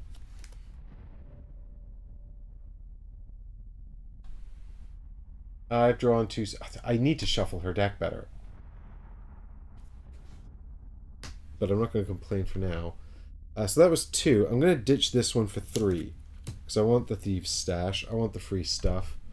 Give me that free stuff. I'm just like that, you know. A hoard of gold and stolen valuables is quite a reward from your friend. And with your focus, you can easily recover all of it.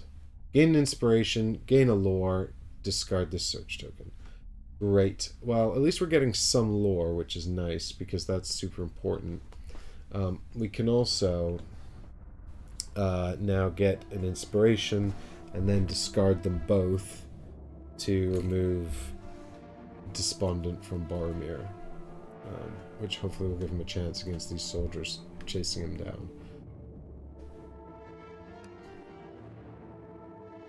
Good. That is the end of my turn. It is time for the shadow phase. Move to attack Boromir. Yep. I mean, that's exactly what's going to happen. Get him, boys! He's just like the son of the steward of Gondor, and we're just some, like, random mercenaries, but we're not above attacking royals for change. Fighting a combatant with a polearm forces you to choose between stepping in close to entangle their reach or staying at a distance to better react to their movements. Test wit to negate. Before this attack, each hero in a space with a soldier enemy group suffers 1 face-up damage. Wow, that's really high damage. Alright, what's my plate armor? Decrease your... When you test to negate, add a success. Okay, fine. So, I can... First off, I have to take a face-up damage, which sucks.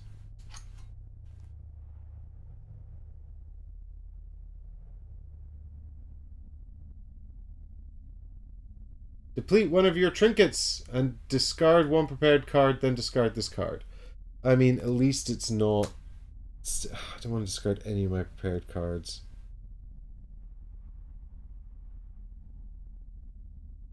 I shall discard Ancient Wisdom on account of the fact that it's not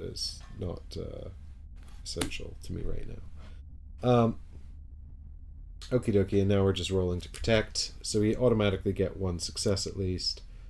This is protect against 3, and we're using wit, which is 3. So we've got a success, a blank, and a success. So that's actually 3 successes, so we take no further damage. Incredible job, Boromir. Good work, sir.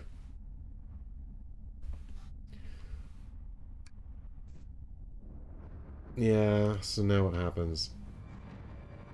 The mercenaries have gathered their forces to delay your journey to Dunharrow and steal whatever they can from the refugee train. Place 3 giant spiders in Edoras. What? Why? The Spider Queen! She's taken over Edoras! We must hurry back and save Theoden! Okay, sure, why not? Why not just do that? Where are my spiders at?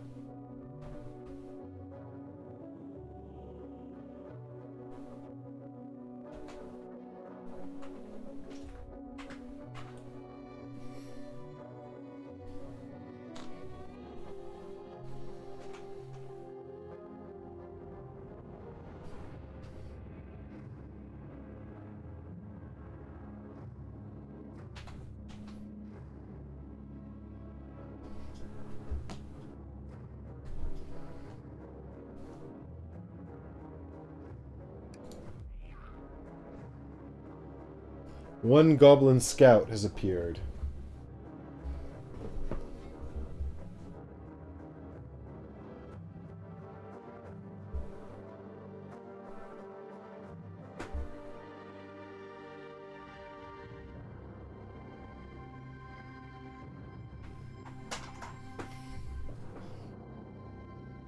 Yeah.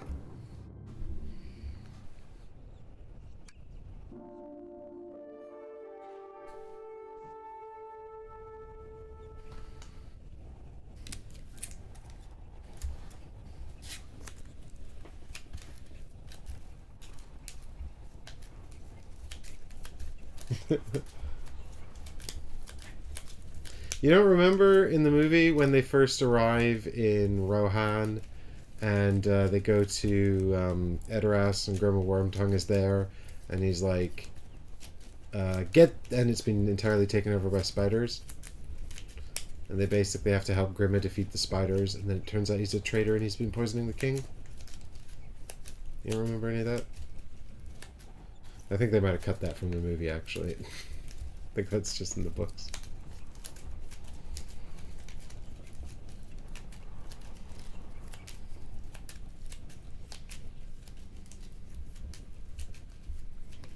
Oops. Alright, here we go. Boromir.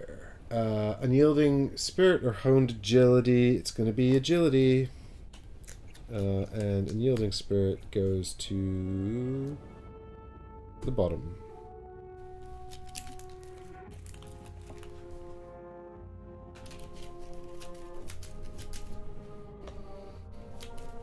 It's funny, my buttons, my shortcuts for managing the apps and things, and the various stream functions, seems to have, very much seems to have decided to just spin the app around it randomly.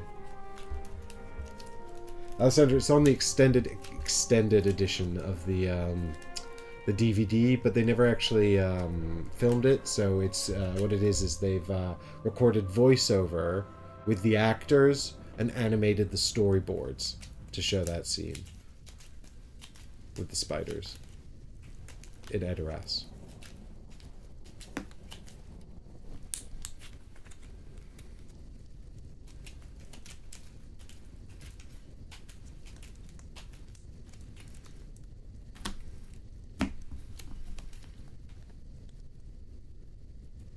Alright, tireless. At the end of your turn, you may discard this to perform an action that you've not yet performed this turn. That's great. Yeah, we'll prepare tireless because it's so good. And then honed agility can go at the bottom, I guess. Right.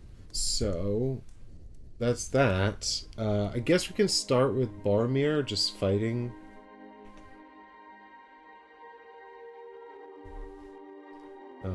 He probably just needs to punch these folks. And then sort of move up to follow, oh, sorry. Sorry. There we go. Alright, so Boromir starts his turn. He gains immediately an inspiration because he's in a space with enemies. He could give it to Renarian, actually. But I think he probably needs it more right now. Of course, she doesn't have any, and there is a threat token she needs to resolve. Okay, I've talked myself into it. Give it to Renarian. Poor Renarian, she doesn't have any inspiration. Okay, and then I guess we're just attacking these guys. I suppose, what is their deal? Are they hard? Are you guys tough? Ugh, what's with all the armor? Well, we'll spend War and Valor again because we get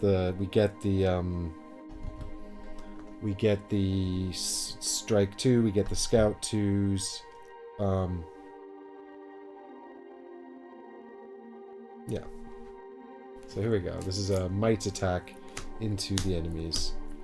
2 mercenary soldiers. We're just gonna murder them in the name of Gondor. Okay, I see 1 success and an awful lot of opportunities to spend inspiration. So, let's have a look here. Now, we're going to add Sunder and Stun with the War Charger anyway. We might as well. So they've basically got a grand total of 14 health, but we can knock 1 off, so that's 13. I can do, with this, just 2 damage. If I spend both of these, I can do 9 damage. Oh, that's frustrating. 1 more success. And I could have killed them. I can spend Fierce Resolve to kill them. I'll do that. I'll spend both of these so that they're just outright dead. Because Fierce Resolve lets me add 1 more success.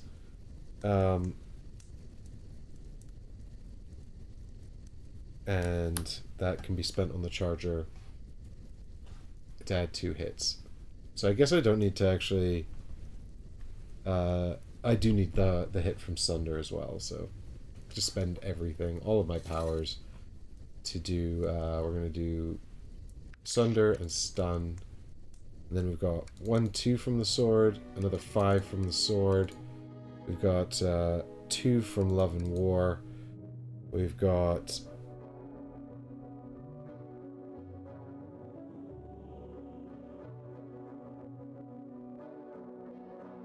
Have I miscalculated here? I have. I need 12, not 11.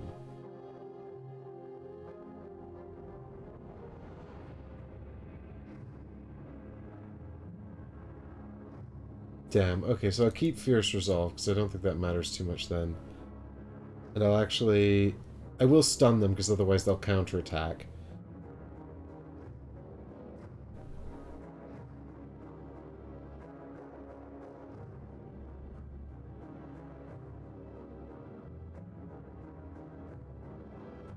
Yeah, then we'll leave it there.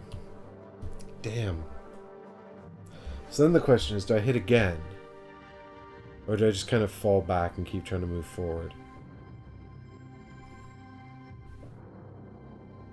I think it's probably fall back and keep trying to move forward, actually.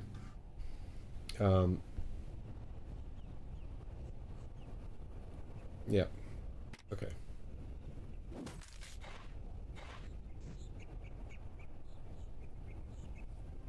Ah!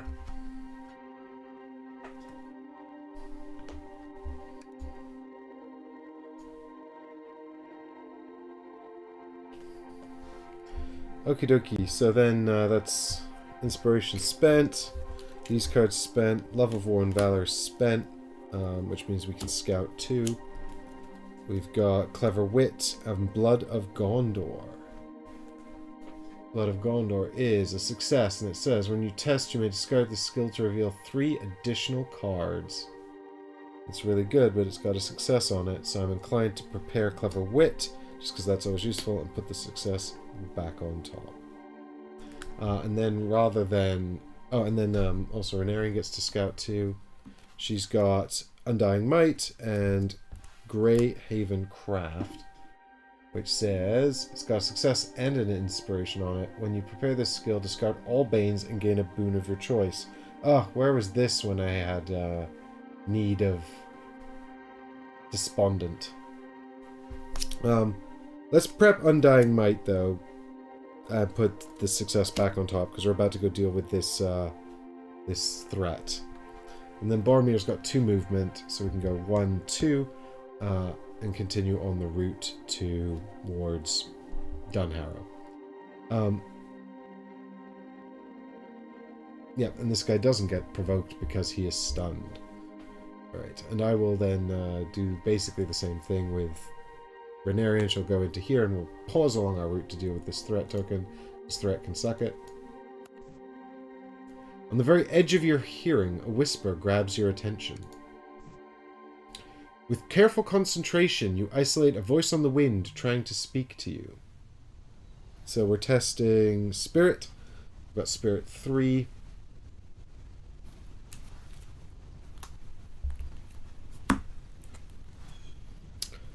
So there's the 1 success and then 2 blanks. So it's 2.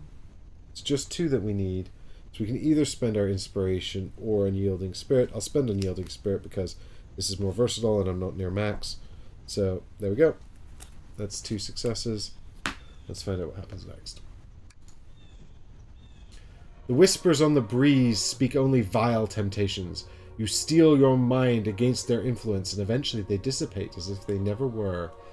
Gain an inspiration, which is always helpful, and discard the token, which is also great because it generates threat and it can go to hell. Alright, so we've got 1 more space of movement, so we might as well go into the cave here.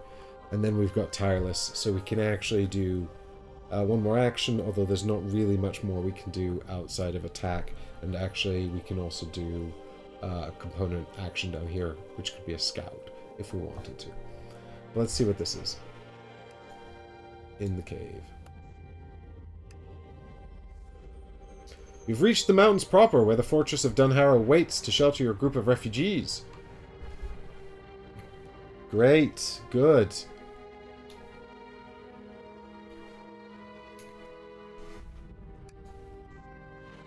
The Fortress of Dunharrow is an ancient structure built in the time when Gondor ruled over the land that would later become Rohan. Now used as a refuge for the Rohirrim, its messengers, its walls are thick stone hewn from the mighty mountains themselves. Yep, cool. Love it.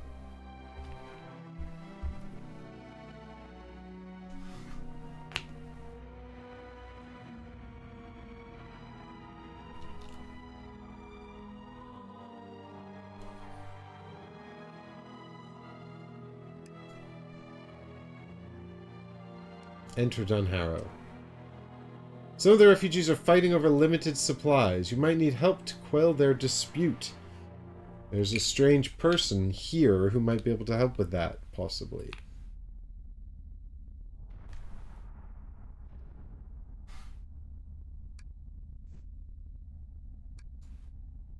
We don't yet know who the spy is. I'll keep Tireless for now, I think. I don't think there's too much useful I can do with it anyway, right at this moment.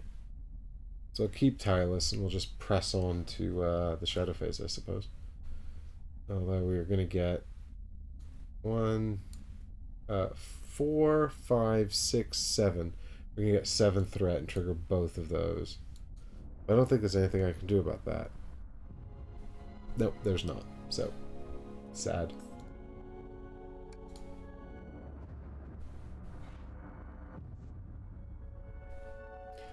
Attack.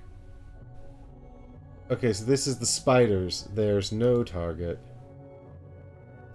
Whoa! The spiders scuttle over the ground, quickly closing any distance.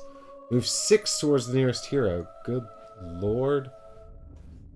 So... I mean, that's definitely... It's definitely Boromir, so they can go 1, 2, 3, 4, 5, 6, or 1, 2, 3, 4, 5, 6. They can just get into his space. Hello, we're spiders. Boromir literally just keeping the back of the caravan, like, protected. God. This is the Goblin Scout. No target. Moves 4 spaces towards the closest hero. Again, Boromir, so 1, 2, 3 into Boromir's space.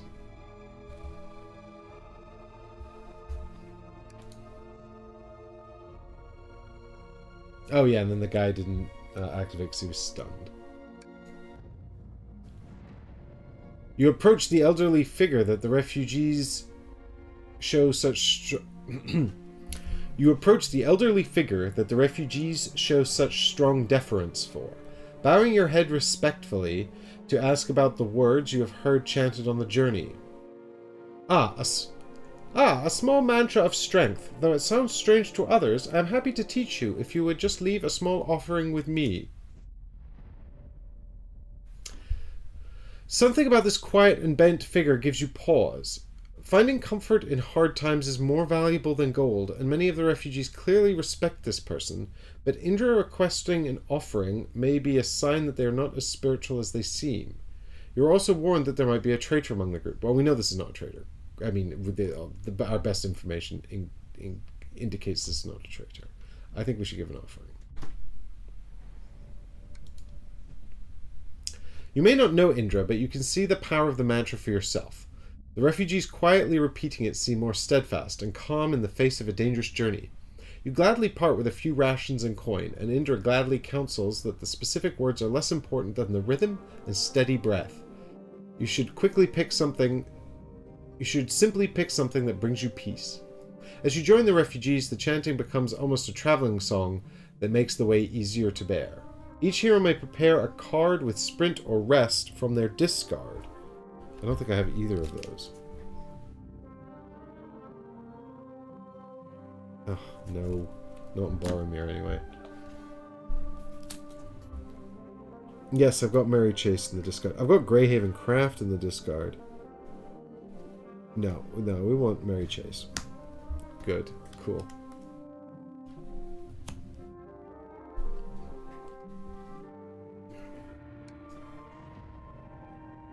A great crashing sound in the underbrush announces some kind of great beast that the mercenaries have driven to attack you. A hungry warg is here.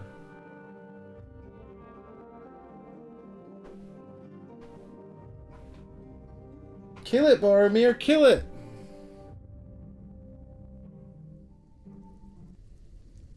Or it's gonna eat that hobbit.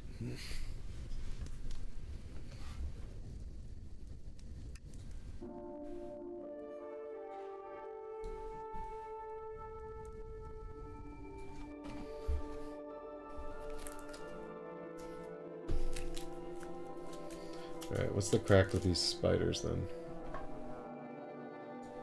Oh, I can't click on them yet. Of course I can't.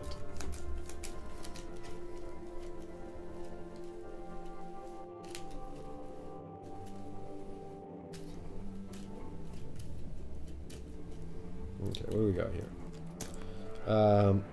Sleep anywhere and born to lead. Born to lead looks tasty. What's this about? During your turn, if there is a nearby enemy, you may discard this skill for you and each nearby hero to become emboldened. Yes, please.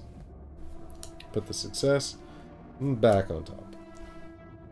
Okay, and then it's Renarian.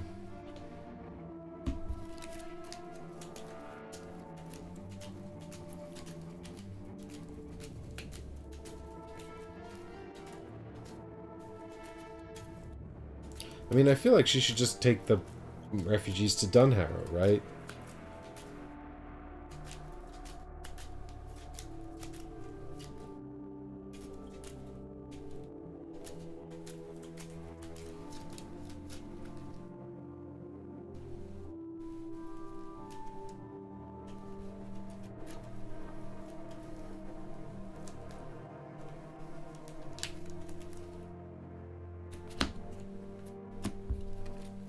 We've got Ancient Wisdom and look over there. When you sprint, you do not provoke attacks. Sprint 1. Sure, while extra movement's always helpful. And that's our 6 cards that we can have prepared. Ancient Wisdom can go on to the bottom. Okay, so. Right, what is Emboldened again? It's, I think, really good for murdering things. At the end of your turn, if there are no nearby enemies, discard it. If you suffer damage or fear, discard this. When you attack, add 2 hits.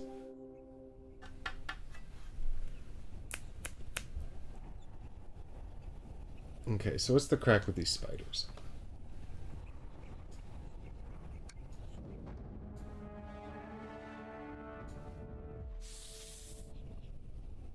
$12 damage. Could I get 12? Yep, but it's very unlikely because I have 0 inspiration. Although I will get 1 inspiration from my Horn of Gondor.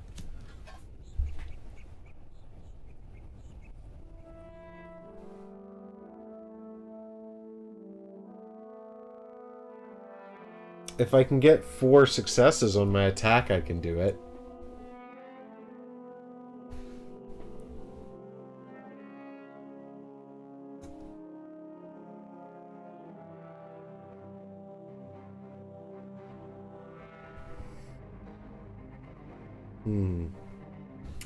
Alright, and what have we got going on in this cave? Some of the refugees are fighting over limited supplies. You might need help to quell the dispute. You remember that the refugees are following the direction... you remember many of the refugees following the directions of Signy, one of the refugee leaders. Can you trust her to help? Yes, we can, I think. When you are ready to enter Dunharrow, you'll have to decide who, if anyone, is the traitor. Allowing a traitor into Dunharrow could be disastrous, but exiling an innocent refugee would undermine the moral and confidence within the Dunharrow defenses. I mean, I know it's one of 2 different people.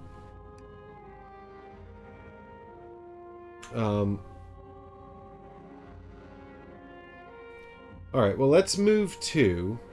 And we'll just move 1 up to here, and we'll resolve this by asking Signy for help and see if that reveals any useful information. I don't see any point in... I'll tell you what we could do, actually. Is we could shoot at the spiders and help Boromir to kill them. And then using Tireless, still carry out our turn. It's a shame that Boromir can't go first and embolden Renarian, but I feel like...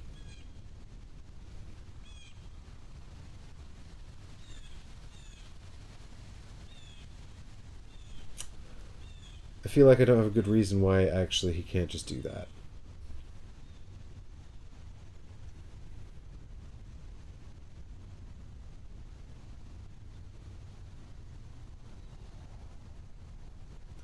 Okay.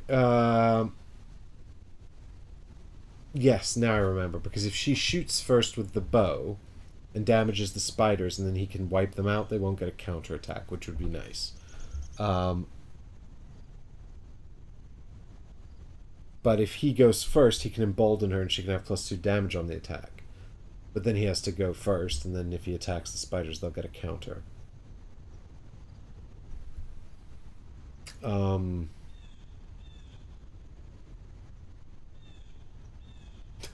Yes, Eggers, I know I'm trying to do sensible reasoning. What has happened? What has happened?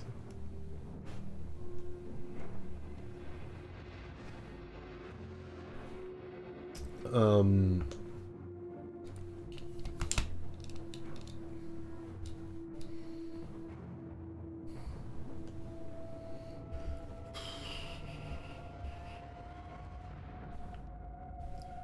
don't know. I don't know.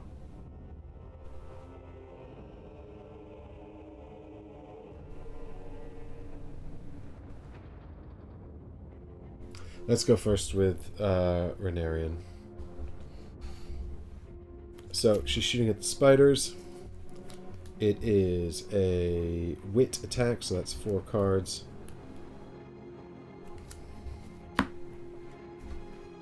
I could hide. I could use Child of Loon to hide. And then I'd get +2 damage. But I'm already looking at doing 6 if I can get 3 hits.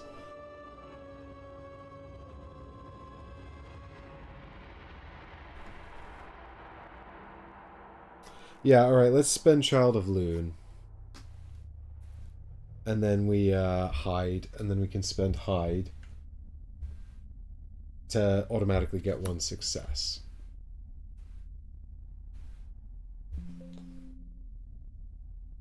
And then we've got 2 more successes here from Greyhaven Craft.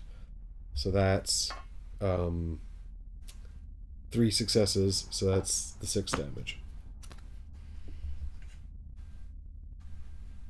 Cool. So, how about these spiders? And it's got Pierce on it.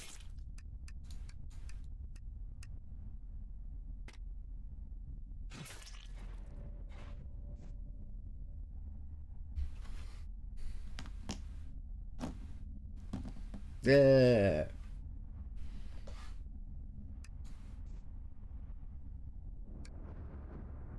Okay. Good. And then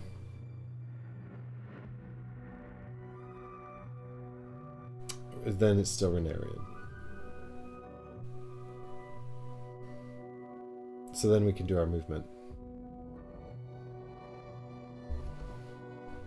It's like, cool, Boromir, best of luck. Tried to help out, bye. So we'll move 1 over to here, and then we could spend Tireless to do an interact action. And use the talk to Signy. Approaching Signy about the supply disputes, you notice that she has far more than her share of supplies in the merchant wagon. Perhaps you should firmly suggest that she stop these fights by being generous. Test might. Oh, this isn't great.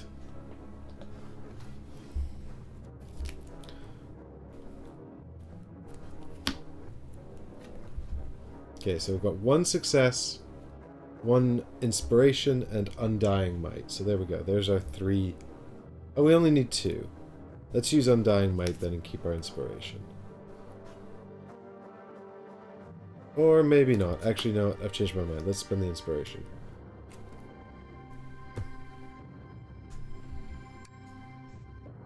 When you put your suggestion forcefully enough, Signy is willing to listen. A calculating gleam shines in her eyes as she shares more than enough supplies to placate the squabbling refugees, and several of them pledged her loyalty right then. Others agree to do small chores for Signy until the value of the goods is paid back. Gain 1 inspiration. Discard this person token. You can trust Signy. Ah, okay, so I need to, like, interact with them on the road in order to sort of learn their trust. I mean, I knew that anyway. So actually, where is the... Who's this? This is Matthias. I needed to go here and do this one. Shit.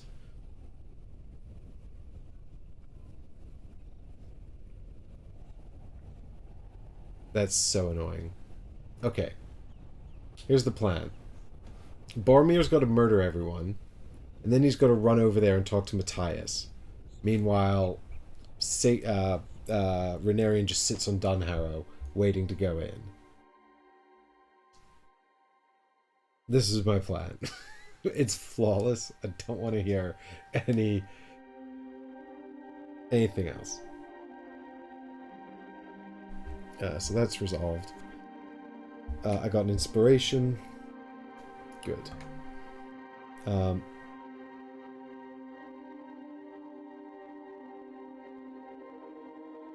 Well, now I feel like maybe I should go back to help Boromir. Seeing as he has to backtrack halfway across the bloody world to get to the Matthias space.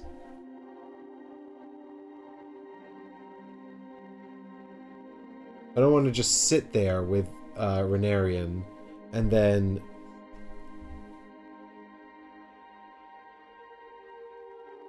Oh, this is so annoying.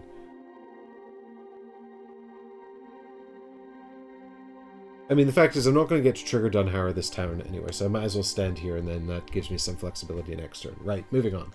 Boromir is going to murder some spiders and then possibly a goblin. Although I might just run away from the goblin. Kill it later. Not sure. Anyway, right. So, attack the spiders. We need 6 damage. And we're using might. So we'll discard Born to lead, because that gets us both emboldened. Incredibly, Rennarian now does actually have enemies nearby her as well. Alright, so here we go. This is our might attack. We've got 2 successes and a wisdom. So that is... Oh, and at the beginning of our turn we get an inspiration.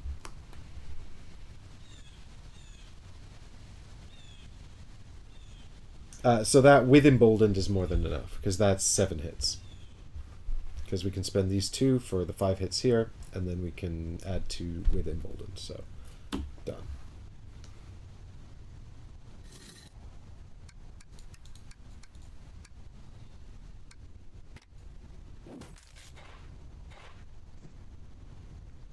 You've killed all of the spiders of Edoras and lifted the curse from the King Theoden's palace. He rewards you with many, many gifts and lets you know that Matthias is definitely the traitor.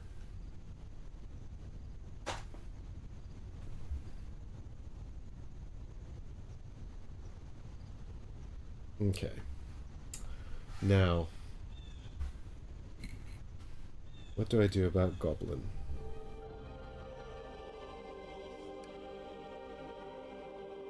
I think I have to just kill it. What's its deal? It's not even difficult to kill. I think I can just ignore it. I'm feeling confident about ignoring it.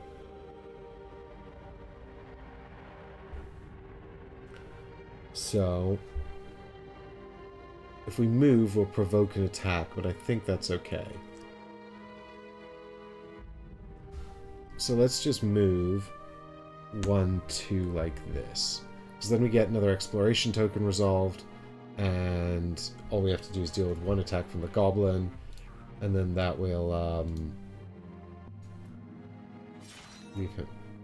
Yeah, might negates, that's fine. So we're automatically shutting 1 of these down anyway, thanks to the plate armor. And there's plenty of successes here as well, so he does nothing.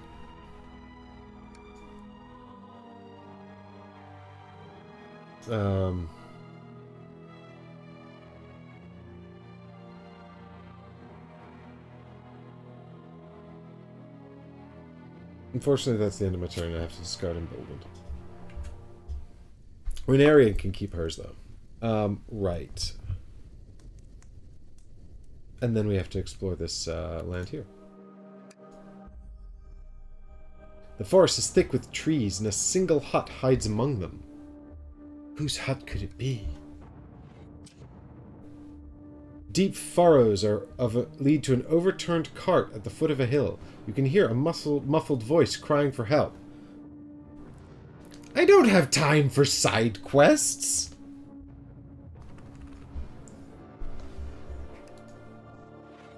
This area is beautiful in its natural patterns, its simplicity joyful. It's a shame about the person crying for help in agony not far from here.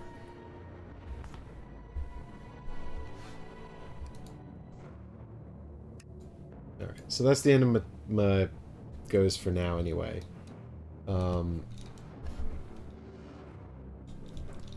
So, hopefully we can sort of get this all resolved in the next turn. We've got, focus! We've got Boromir trying to get... So the next turn, Boromir needs to get to Matthias and talk to him, and then Rennarian can beeline into Dunharrow and resolve this. That's the plan. Fingers crossed it works out, but you never know.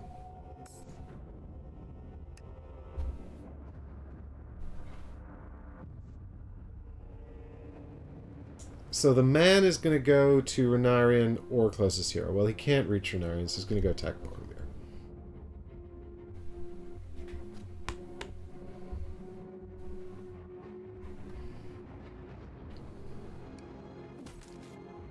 Fighting a combatant with a polearm, blah blah blah. We've seen this before.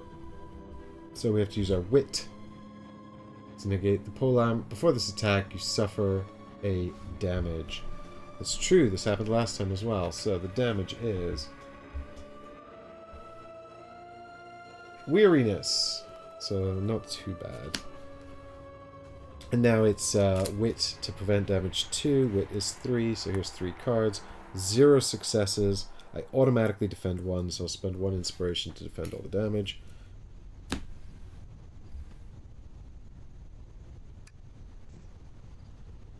So then the goblin is going after Renarian because he's way closer. So he just steps into here and attacks her. After this attack, if you're in darkness, flip 2 fear face up. Oh, that's a bummer, because I actually have fear and I am in darkness. Ooh. Alright, so here we go. We're protecting 1 damage, and we're testing Spirit, which is 3 cards. So there's 1 success there, so we're okay. But then we have to flip these face up. I feel like they are... keep this card face up. At the end of your turn, suffer 1 fear. Dark... Wow. Okay, so this is actually a bit of a game clock here. Keep this card face up. At the end of your turn, suffer 1 fear. When you test Wisdom or Spirit, add a success. Okay, and I think the other one, wasn't that something about discarding a prepared card and going face down? Suffer a face down fear and then flip this face down. Geez, I've only got 2 more fear and then I could lose the game, so we kind of need to win this actually next turn. Because Renarian can only suffer 2 more fear and then she has to do a last stand. Or else I need to rest and to heal her up somehow, but I've split the party, which is of course a great strategy. So the Warg is going to move 3 to attack Renarian or the closest hero. He can move 3 to get to Boromir, so he'll do that.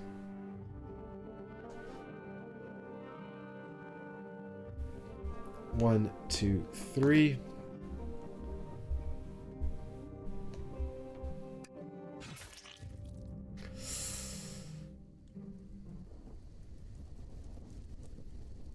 Ugh, that sucks. The Warg's jaws snap closed with the force of a felling axe, which might negates. Alrighty then.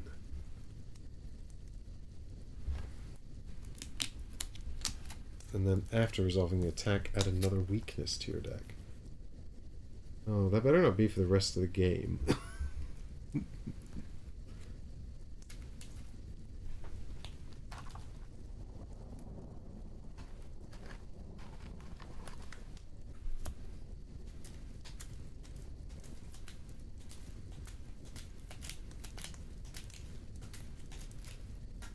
Alright, so we've got 4 to defend against this. So ideally I'd like 4 successes, please. I've got 1 already from the plate armor.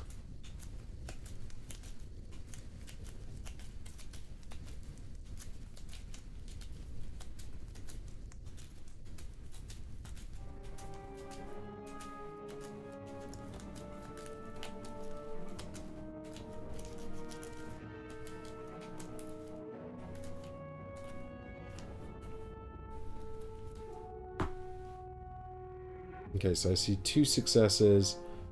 There's 3 successes. 1 more from the plate armor is 4 successes. So we have successfully actually protected against all of the damage from the Warg.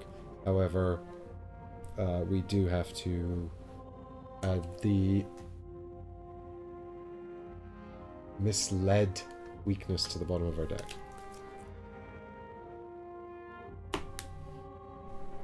Okie dokie.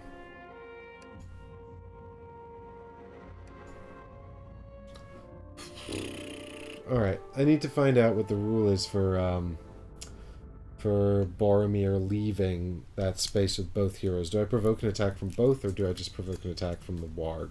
Presumably it's just the strongest that I provoke. Boromir bravely risking his life to search for the traitor.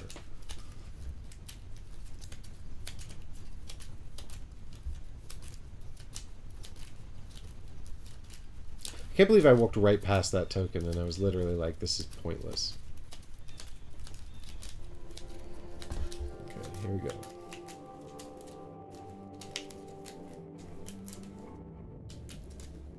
What do we got here?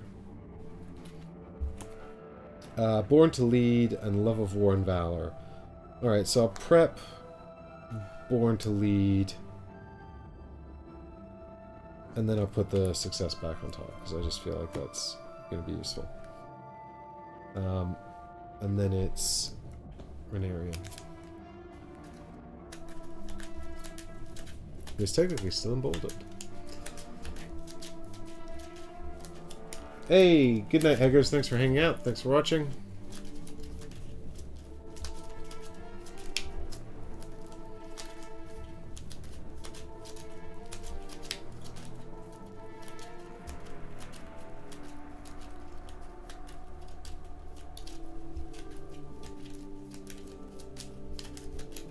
Alright, here we go. Scout 2. Clever wit and honed agility. Well, let's take the agility. Put the clever wit on the bottom. Good. Good, good, good, good, good, good. Alright, so now I just need to check to see what the rule is for provoking an attack. Ooh, hopefully, or do I provoke everyone or just the worst one? Hopefully it's just the worst one. But it could be everyone.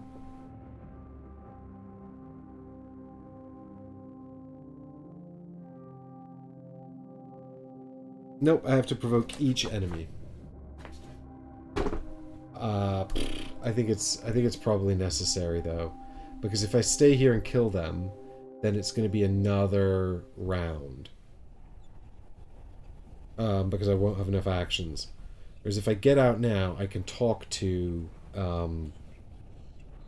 that guy. I can also suffer a lot more damage. The Warg sucks though. What's the deal with the Warg? How hard is he to kill? Could I kill him reasonably? Could I reasonably kill him? I could just murder them both and do it next turn.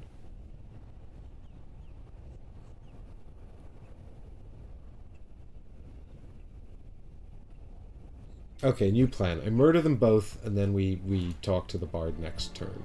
Which I hope to survive one more turn. We get everything in place for a killer next turn. Because I think actually dodging both of these attacks would be pretty rough. So I get an inspiration for being in a space with enemies. I'll use Born to Lead to become emboldened.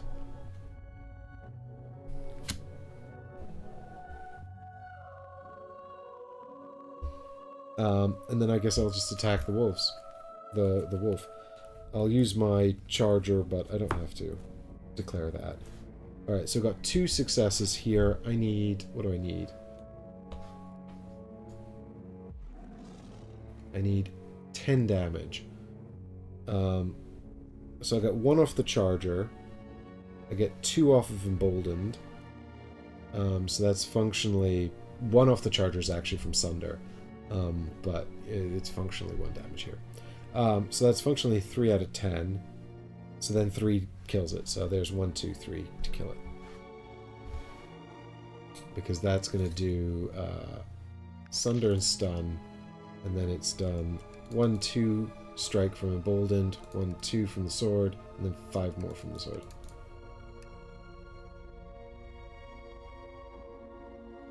Yeah.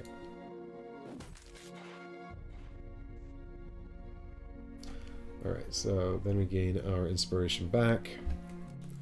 He's going to discard.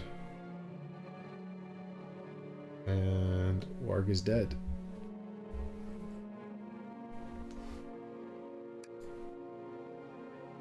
Alright, and then I guess we kill Funky Man. Because, you know, why not, right? I mean, he's so easy to kill.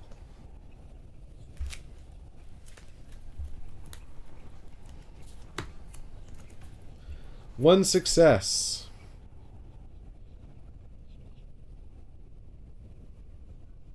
But I'm emboldened, so he takes 4 damage and dies.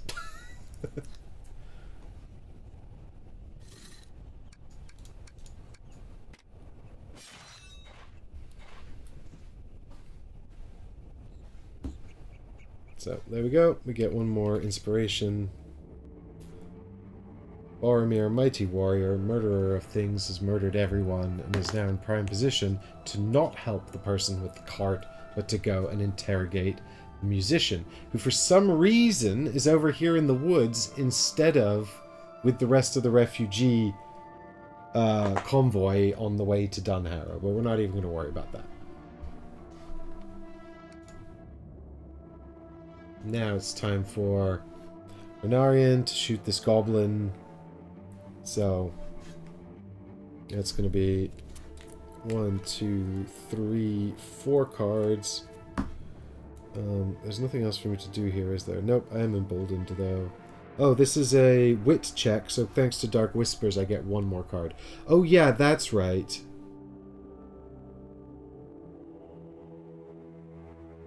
Oh, I should have lost emboldened actually when I... No, I should have lost emboldened. No. Yes, so I do get 1 more card thanks to Dark Whispers, but I don't have emboldened anymore because I took damage. Fear damage. Right, yes, and at the end of my turn I'm going to take 1 fear damage from this, so we've got, like, at best 2 more turns anyway. So there's 2 successes. What do I need to kill this goblin? I didn't even look. 4 damage.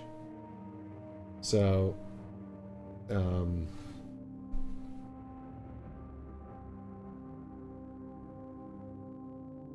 yeah, I mean, we might as well just spend 1 of these, and then he's dead. That's 6 damage with Pierce, so he's super dead.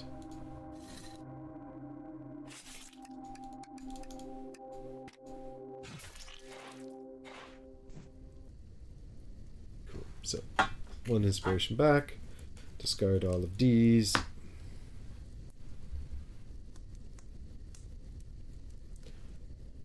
And then,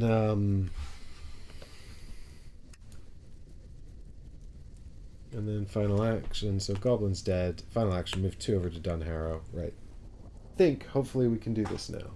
Fingers crossed. Here we go. 1 more shadow phase is all we need to survive.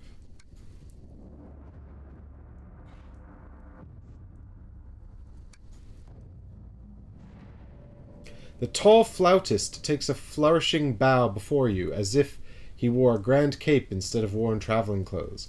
I, Matthias, can raise even the dourest of spirits with my songs. I seek your permission to perform for our ragged bunch. This striking performer could be right, and a song could do wonders for the refugee morale. However, a formal flute performance would not only delay your journey, but it could draw any mercenaries in the area to your location. You are also warned that Matthias is like 50% one of the traitors. No, we continue the journey. When you refuse Matthias's request for a performance, he stalks off in affronted silence. You soon hear snatches of a song circulating among the refugees that has some very rude names for an adventurer like you. While petty, the song also has made some of the refugees more rebellious of even your best efforts to protect them. You'll have to keep a closer eye on Matthias. Each hero gains an inspiration. Yeah, because Matthias is the traitor. So we're maxed out on inspiration. That feels good. This feels like it's going too well. This feels like it's going too well. Alright, well, we start with Boromir, and he's going to go interrogate Matthias, who's still here in the woods for some reason. Oh, but actually, before I do that, I have to do all this business.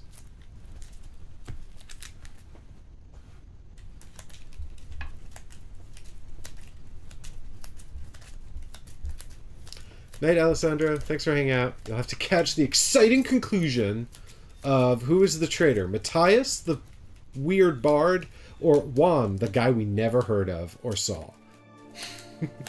Tomorrow. You'll have to catch it tomorrow. Alright, so what have we got? Scout for Boromir. We've got Misfortune and Ancient Wisdom. Right, let's prepare Misfortune, because it sucks, and put Ancient Wisdom back on top, because I have lots of inspiration, and I want to pass my check. And then it's Renarian.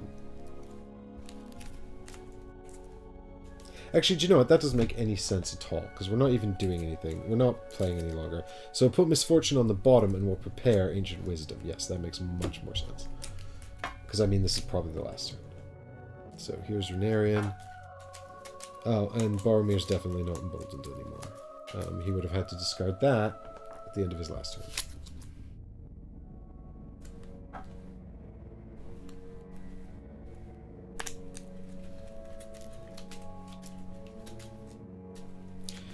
And at the end of your turn, suffer a fear, so she should have suffered a fear as well.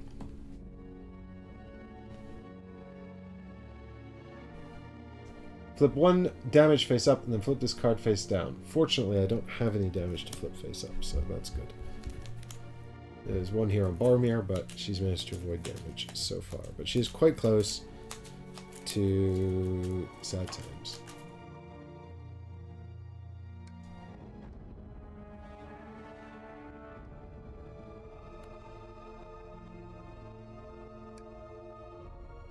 Right, so it is chicanery and mischief.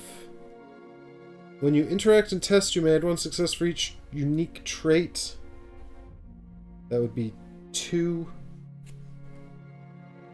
Sure, we can prepare chicanery for 2 successes and put mischief on the bottom, because I don't think I'm going to get much use out of that now anyway. And then we'll start back with Boromir, who is interrogating Matthias. Here we go.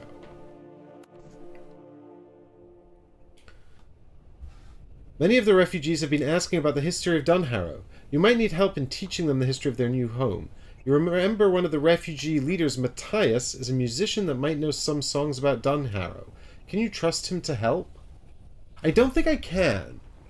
I'm pretty sure I can't. But my question is, if I handle it myself,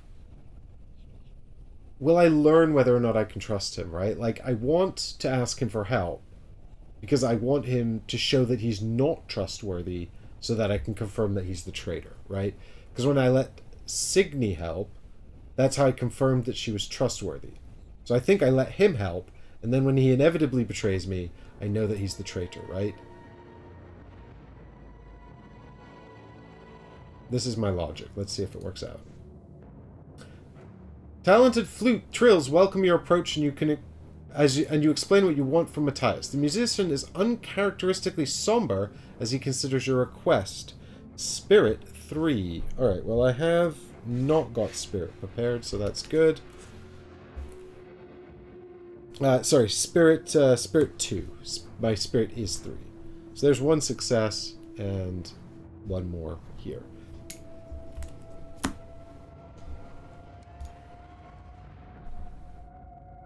Matthias agrees to perform for the group, but the poem he chooses to recite is not one you are familiar with. In fact, you suspect he's inventing it on the spot and doesn't actually know any of the history of the area. Gain an inspiration, discard the token. You cannot trust Matthias. Yes, we've confirmed it's Matthias. Alright, cool. So, get out of here, Matthias. We can have an inspiration token.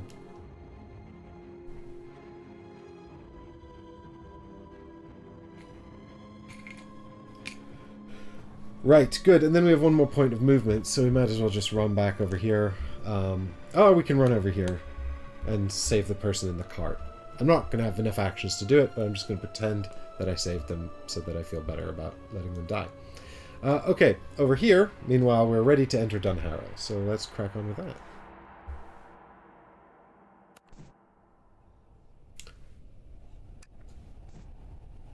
Reaching the shadow of the great fortress, you hear ragged cheers erupting from the refugees. They will be offered a secure place to live and gather strength until the mercenary threat can be defeated. However, you were warned that there may be a traitor among the group who should not be allowed into Dunharrow.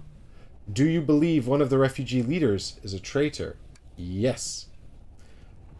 Who do you believe is the traitor allied with the mercenaries? You must choose 1 refugee leader to exile. Oh, so Juan, the defense guy, isn't even here. So that was just a total red herring. I basically knew it was Matthias this whole time. It's the musician. Get him out of here. Get him out of here. As the sun sets between the mountain peaks, Dunharrow welcomes the group of exhausted refugees within its stout stone walls. Your mind rests easier with the burden of sole escort and protector lifted from your shoulders, and you're glad that your vigilance has not allowed any mercenary spies to infiltrate Dunharrow's defenses. The leaders among the refugees quietly seek you out, giving you earnest thanks for helping their people make it to safety at last, even though the journey had steep costs. Matthias swears vengeance. The heroes win. Each hero receives 4 experience and lore goes up by 6. Nice.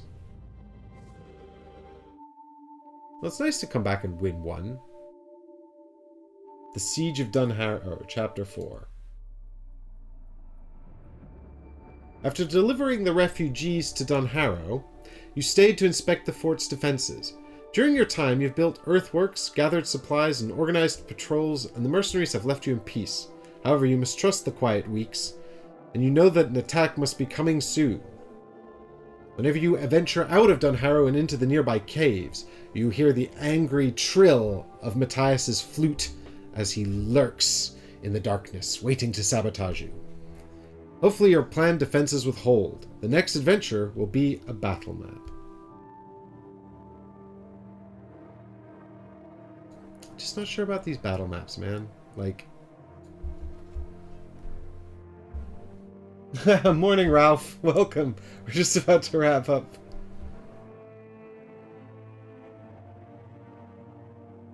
Right, well, YouTube is still being weird, so I don't think we can have any YouTube chat up.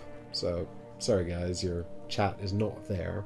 I'm not just talking to myself here, but YouTube seems to be funny, so... anywho, I think that's going to wrap up our Journeys in Middle-earth stream. That was nice to come back to, actually. We did... I don't know if it's just because that seemed like a very reasonable scenario. Compared to these, it felt relatively straightforward. I thought it went quite well. It could easily have gone horribly. It's probably because I horribly lost the last one. Or it might be because the last one was a special, like, encounter. So, like, this... Well, no, I mean, there's Chapter 2, wasn't it? Because this is Chapter 4. So, I don't know. Did we do... How many other scenarios did we do? I thought we just did 2. I thought we did the council at Edoras, and then we did the sort of encounter with the mercenaries, all following the mercenary trail. Ralph, yes, we will be at Essen, so we will definitely see you there at Essen, for sure. And any other patrons who want to come and see us at Essen, or fans of the show, we'll have a patron meetup, but we'll also be at the Meet and Play on Saturday. So if you want to come play a game, come find us at Essen at the Meet and play a game with us. We'll have some fun ones there, probably. But I think we'll call that a show. I'm going to go and wrap this up. If you liked Journeys in Middle-earth, if you want to see more Spreading War, you can always become a patron of the show and request it. Vote for it with your democratic power. But if you can't, you need to pledge $5 to get a vote. But you can always pledge $1, get into the Discord and yell at me about it. Or you can just leave a comment down below and say, this is my absolute favorite. Please, please, please do more. And who knows?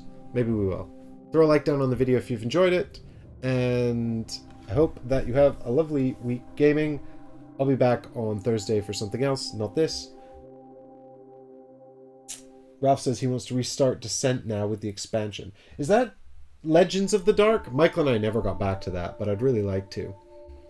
Anyway, we're wrapping up the stream. Thanks everyone so much for watching. Remember, this is played on a game topper. Without a game topper, we would not have been able to get all the way from Edoras to Dunharrow with all this camera equipment and everything. So big thanks to Game Toppers for setting that up. They've got a Kickstarter launching soon, so you'll have to check that out if you are interested in upgrading your gaming table. But I'm going to wrap this up here. Thanks very much, everyone, so much for watching, and I'll see you all in the next video. Subscribe so you don't miss it. Bye-bye.